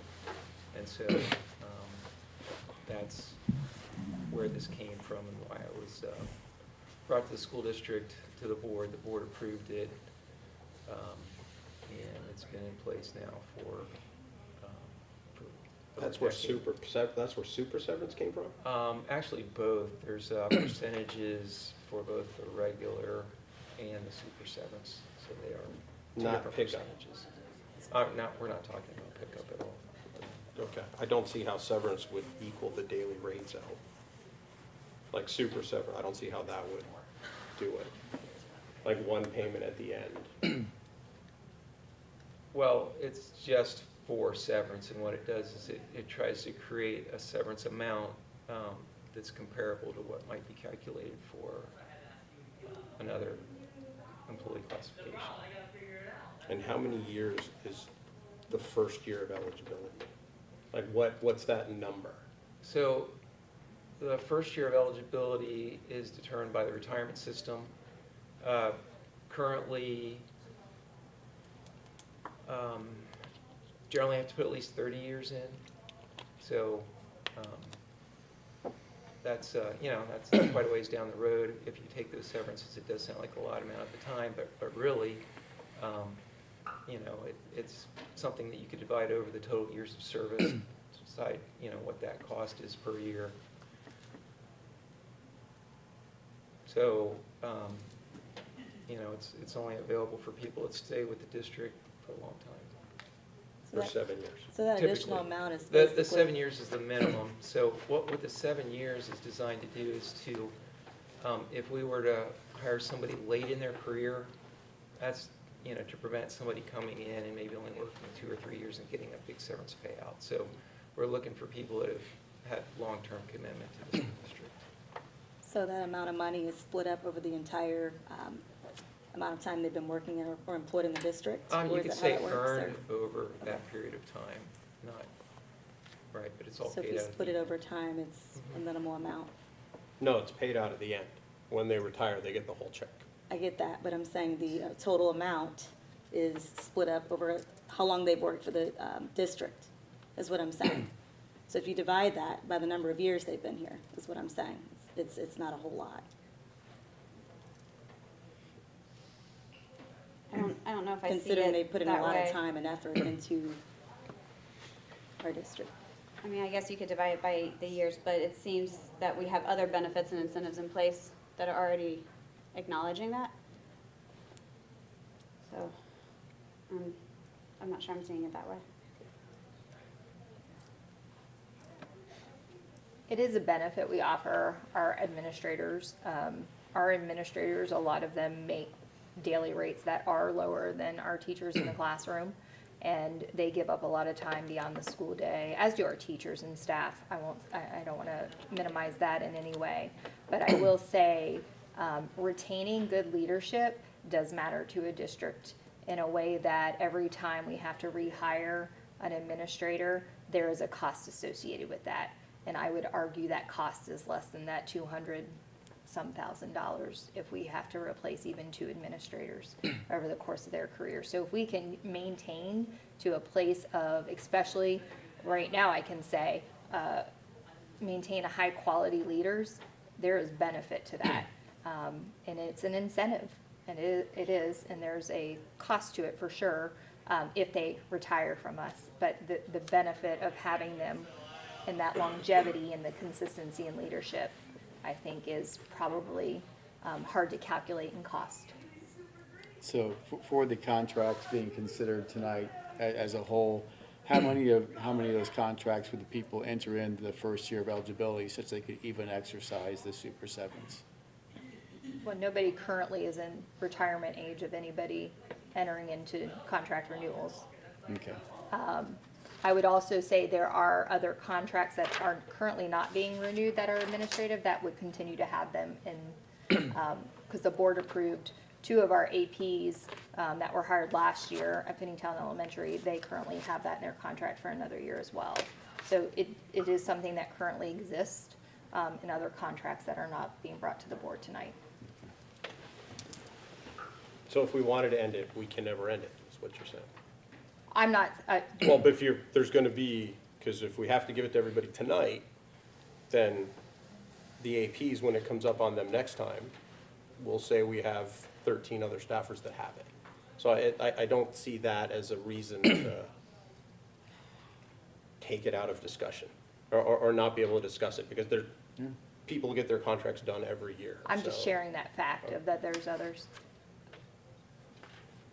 I believe that it's something that should remain in our administrator contracts. I just want one more thing before we vote.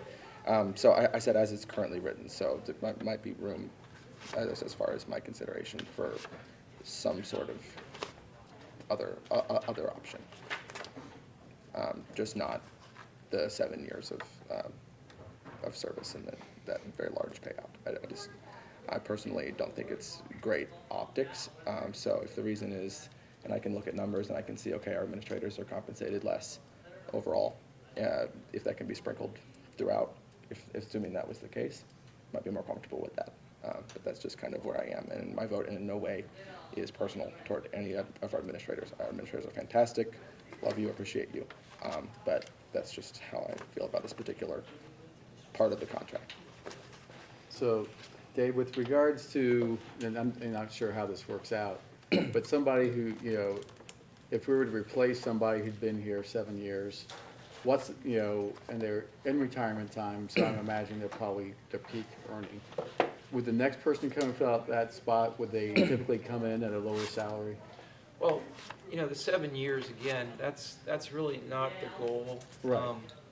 I would hope that the school district, when we hire administrators, that we don't go after senior administrators, but we're going after people that are, early in their career. And I think this is, something to consider too. And so, if somebody spends 30 years as an administrator for our school district, and let's say they get $60,000 in severance, it's like $2,000 extra of earnings per year, but we don't give it to them, we hold it for the end.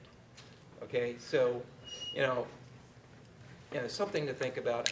I think that not all school districts do this the same. I mean, we don't have the same plan as everybody else, but you will find this in every school district to one degree or another, and I can't say, where we stack up in terms of other school districts, but I can tell you that this was modeled after another school district, and so there's at least one other school district out there doing the same thing that we are, and I think that, you'll find that this is one of the incentives that school districts need to compete and recognize the work that administrators do.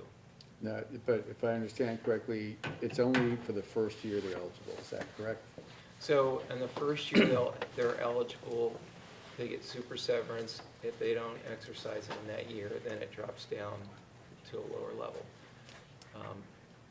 The higher level is to encourage highly paid administrators to leave. The only thing is, I don't know anymore that you can replace a senior administrator with a new one that's not reached their salary level within 4 or 5 years. Right. But in those 4 or 5 years, the savings could be about the same as the super severance. Or not, Right. or less.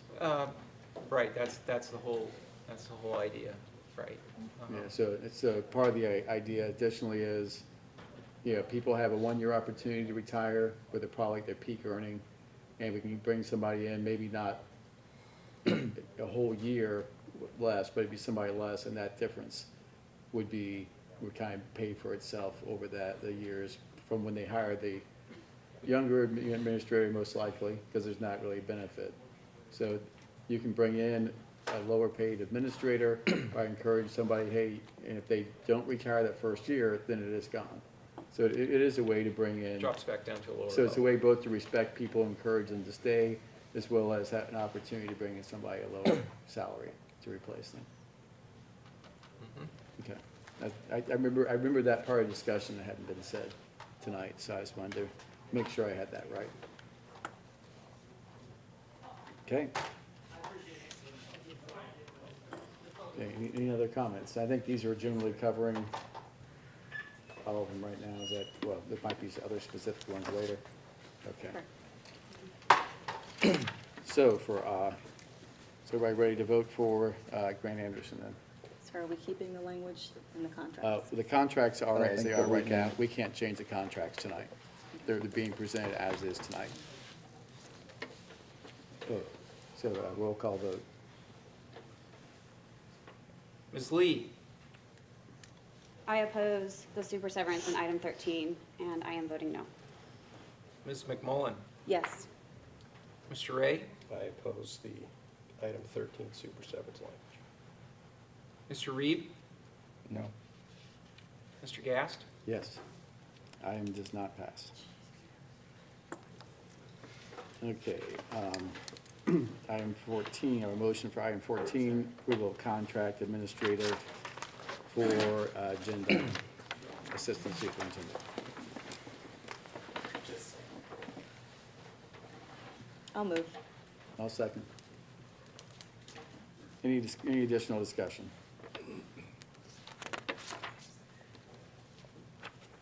Okay, Mr. Oliveira, roll call vote, please. Ms. McMullen, Yes. Mr. Ray, No, same reason. Mr. Reed, No. Mr. Gast, Yes? Ms. Lee, No, same reason. Okay. A motion for item 15, approval of contract for Anton Walker. Yeah, motion? Moved. Second, okay. Any discussion, additional? Roll call vote, please, Mr. Oliveria. Mr. Ray, No, same reason. Mr. Reed, No. Mr. Gast, Yes? Ms. Lee, No, same reason. Ms. McMullen, Yes. Item does not pass. Motion for item 16, approval contract for Carol Miller. I'll move. Second. Any additional discussion? I would like to discuss the the pickup increase in this contract as well. If we could have an explanation of what that is. Yeah, the pickup was brought to us as a request, and when looking at other districts in Hamilton County, the standard for building principals is to have the pickup. And so we met with personnel, Dave and I did, and we felt that that is a standard, that is not even to be competitive, that's just to be equal. And so we felt that we needed to include that in our principal contracts. Was this in the last budget you presented to us? yes. Well, no. At the 5% level, yes. At the 12% level, no. 14. How much Sorry, of it? 14%, thank you. How much, I did the math before this, but I didn't write it down. How much of a difference is that?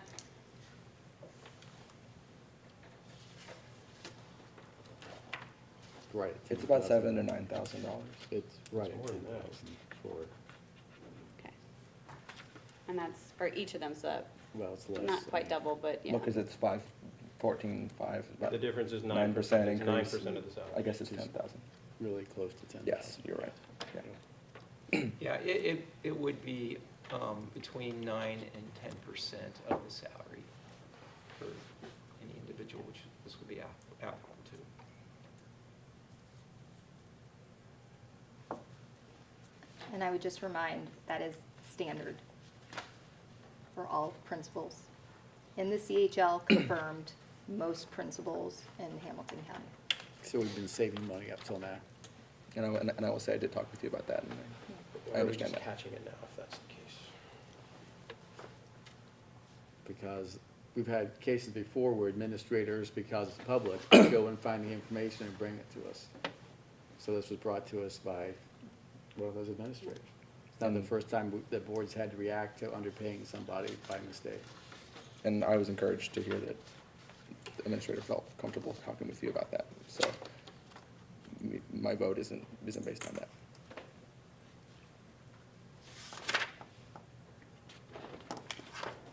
Any other discussion? Okay. Mr. Oliveira, may I have a roll call vote, please? Mr. Reed, No. Mr. Gast, Yes? Ms. Lee, No. Ms. McMullen, Yes. Mr. Ray, No? Item does not pass.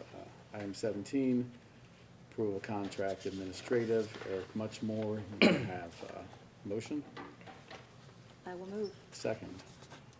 Any additional discussion?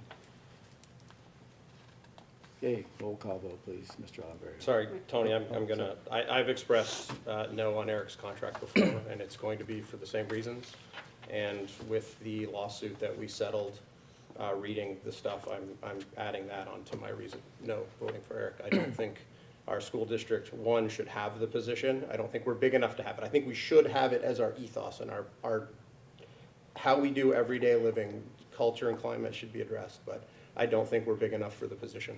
And I would like to just comment, based on what we heard tonight about the focus needing to be on the whole child. This particular position was created in order to address culture and climate, which is goal 2 of our strategic plan.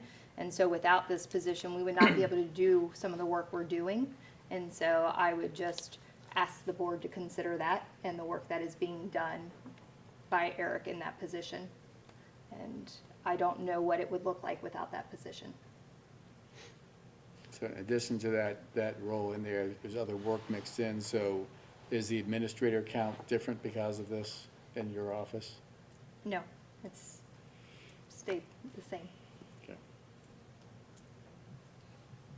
Okay, any other discussion? I'd just like to say that Yeah. a couple of months back, we decided we were going to renew Laurie's contract because we had full trust in the decisions that she was going to lead our district and be our CEO. So by doing this, to me, shows that we haven't put trust into Laurie. And that's disappointing to me. Very disappointing. We gave her 3 years. And we decided she was going to lead our district, so that's what I intend to do.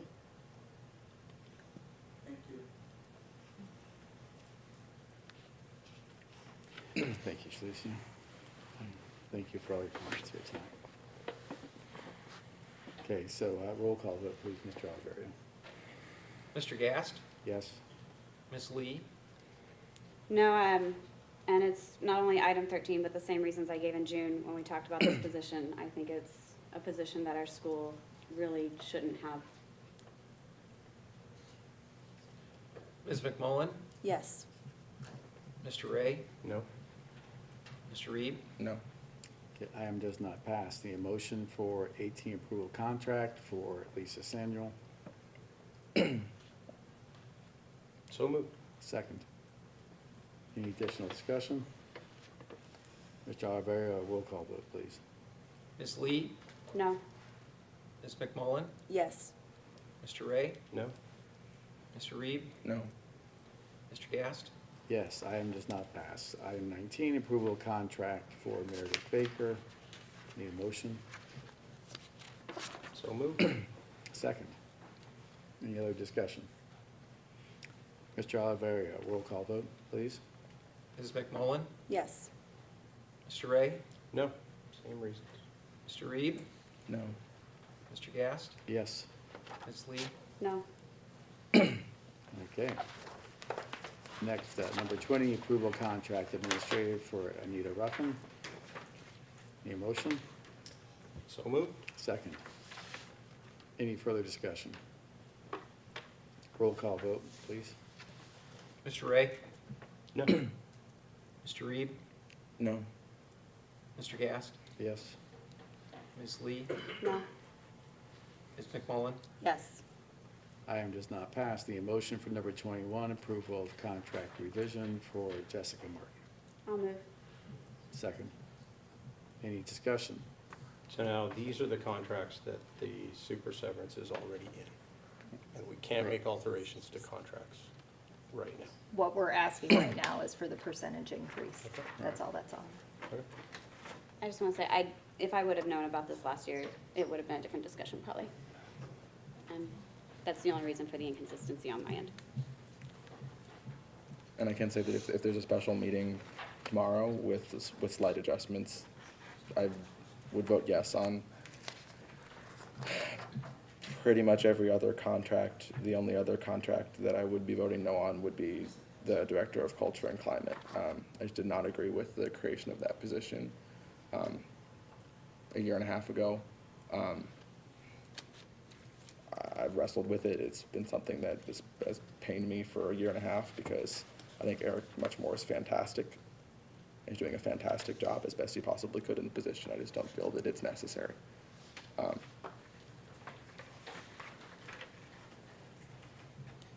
Everything I presented to the board earlier is at stake with the decisions you're making tonight. I just want to make that clear, including my ability to lead the district and the work I shared tonight. Just want that on record.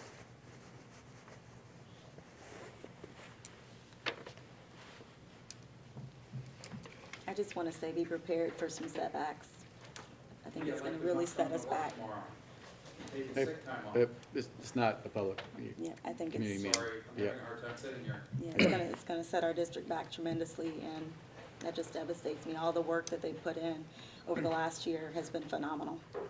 I think, let's just look at, we're not saying no to the people. You said no to the people. Please, Can you please please be quiet. stop? Yeah. What we're saying no to is something in the contract that I think we expressed our concern with a few months ago. And this has been brought on us tonight that it is now in in tons of contracts. I haven't found any school districts that have it in the ones that I've spoken to. So, Written like this. So I think if a discussion had have been had where this was explained to us before being brought to us tonight, this could have been different. We did have a conversation about this before tonight. We did, and we all told you that, or not all, some of us told you that we were against this aspect of a contract. And there has been no discussion since yeah, but- about it. But in addition to that, though, there is specific comments about a role that to me, it seems like semantics. There's a certain number of administrators we need to run it. This number has not increased. Somebody has not liked the semantics of a meeting. They haven't found a way the work can get done otherwise. But for semantics and a title, they've decided that we should not have the amount of resource we need to run the district. And that, to me, is a very interesting choice to make. So I think that's something that I'm gonna have to disagree on, because it's Yeah. not just semantics on my end, and I've talked to Lori about this. Right. It's also the pay with how high up of a level that is, and it's a lot of money for a role that I don't agree with. I think I have expressed, I agree with the count, just not necessarily how high up and how high the pay is for our Gotcha. school district. Gotcha. And I think for me, agree it's with. the wording when we say we don't agree with. We're not supposed to run the day-to-day operations in the school. That's not our job as a board. So you can't understand a position that you've never done. You've never worked a day in the school buildings. You've never worked a day in their shoes. They're working long hours repeatedly. The school district, it's a hard place to be in this day and age. It's hard. If you want to see what it's like, run a classroom. It's a lot. To say that you don't agree with, you don't know the efforts that he puts in on a daily basis. None of these administrators, you've never ran a school district. You've never worked in a school district. So you don't know what it takes to lead and run those meetings and all the things that they're all the stuff they're putting into it.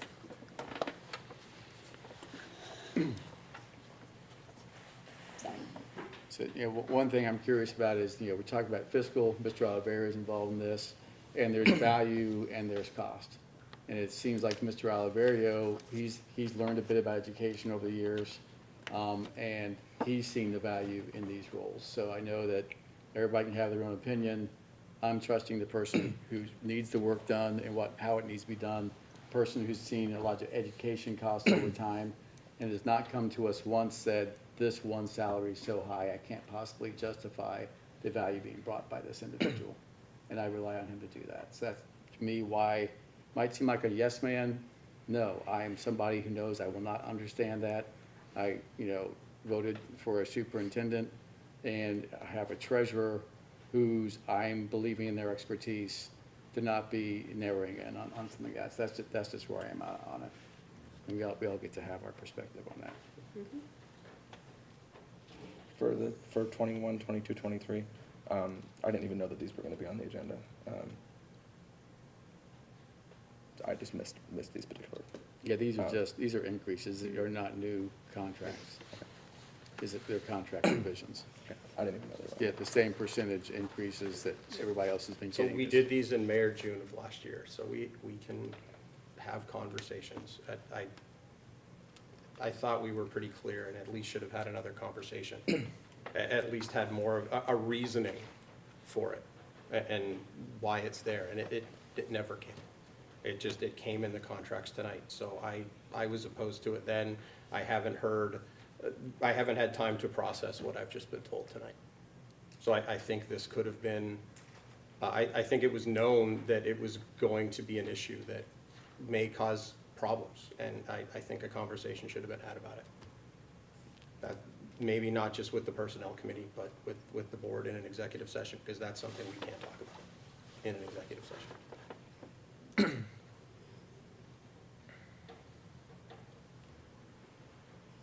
So please, let's talk about it and come back next month and see if we can come to some sort of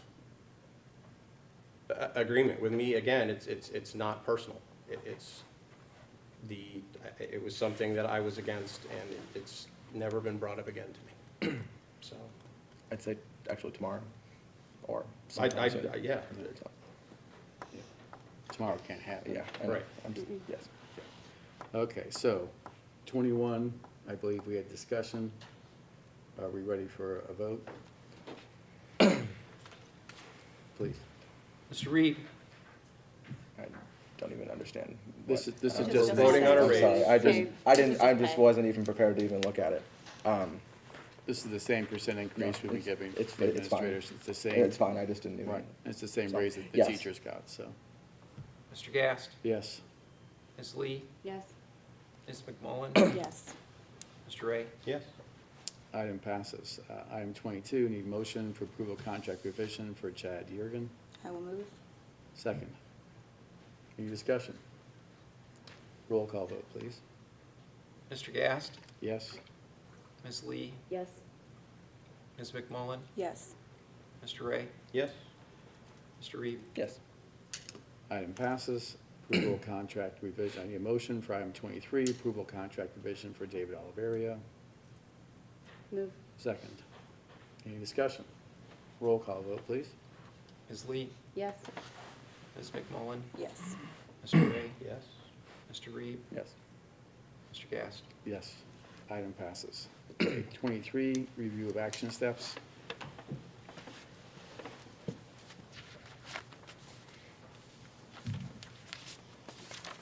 You have Post-its. You usually have a stack of Post-its. I will send out, once I have the video clip for the Black History Month celebration, I'll send that out. The live stream link is what we're Yes. discussing there. I will work on And that- presentation on the Wednesday schedule. It will probably not be March, but we'll look at the April board meeting. And then I will work on the Google form for the Personnel Committee regarding staff celebrations or staff acknowledgement. right. And then, those are the things I have for my to-do list. Did we want to set a date tonight to start discussing the board self-assessment? So that we have it on the table and that we're not violating sunshine laws? Well, that's you and Tony, right? Yeah, we can, But For all of us. because I don't wanna wait around on an email that, send out an email and see when it will work for everybody, and I haven't heard anything back. So, so are we hoping for weekday evening? Is that, or what's, Cheryl's availability for weekends or weekends? so would you like Cheryl to come down and facilitate Is this that- with us? Yeah, or- I think, is that, We could do for the first time through? While we consider this, is there gonna be pre-work? Maybe we need more time before we meet if there's gonna be pre-work. If there's not pre-work, then no, obviously, but. Not necessarily pre-work, I think it'd be more so dialogue. Yeah. Mhm. Yeah, and for the first time through it, you definitely have Cheryl facilitate. Yeah, I agree And with then, That would be great. just, subsequent years, it would kind of stand on its own. Okay, so I can reach out to Cheryl and see what her availability is, and then I can get back with the rest of the board. And so for our preferences though, she typically does have weekend availability.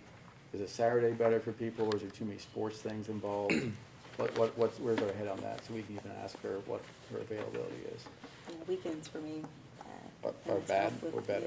Yeah, it's- bad. It's kind of tough for me Okay. with sports, yeah. Right, so weekday evening, so Weekday. we know not Monday or Tuesday. Sorry, yes, Monday, Tuesday, they're. You're allowed to have that much of a life. Okay, so, Fridays, not great. People like to stay away from Fridays. My Fridays are all open, so I'm not the one that. Okay, some people have a Friday night thing. Yeah. Is that not bad? Is that bad for you?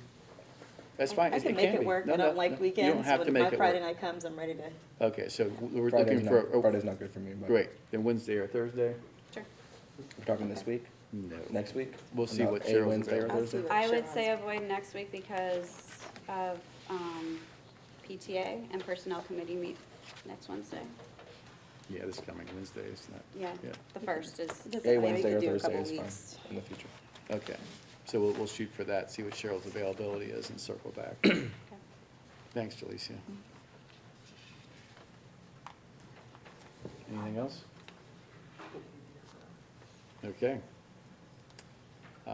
Number 24, announcements. The next regular meeting of the Faytown Board of Education will take place on Monday, March 20th, 2023 at 6:30 PM in the Media Center, the Faytown Secondary Campus, 8916 Fountain Terrace, Cincinnati, Ohio 45231. Open forum will begin at 6 PM. I have a motion for adjournment. Can I add a second announcement about the Most certainly. February 28th meeting? Ah, It's yes. going to be here, Yep. at the Media Center, regarding possibilities at Whitaker. And that's 6 PM. 6 PM. And for those who weren't here earlier, it will be a very inviting environment. You will not be having to approach everybody. We'll be breaking into circles so everybody can share their ideas and hear input. It will be an initial presentation, Lori, with information or not. Is that, We haven't designed it yet, but I would Okay. imagine there'll be some information giving before the small group conversation. okay, and representation from the township will be here as well. Thanks for that. Welcome. Now for a motion for adjournment. I will move. Second, all in favor? Aye. Meeting adjourned.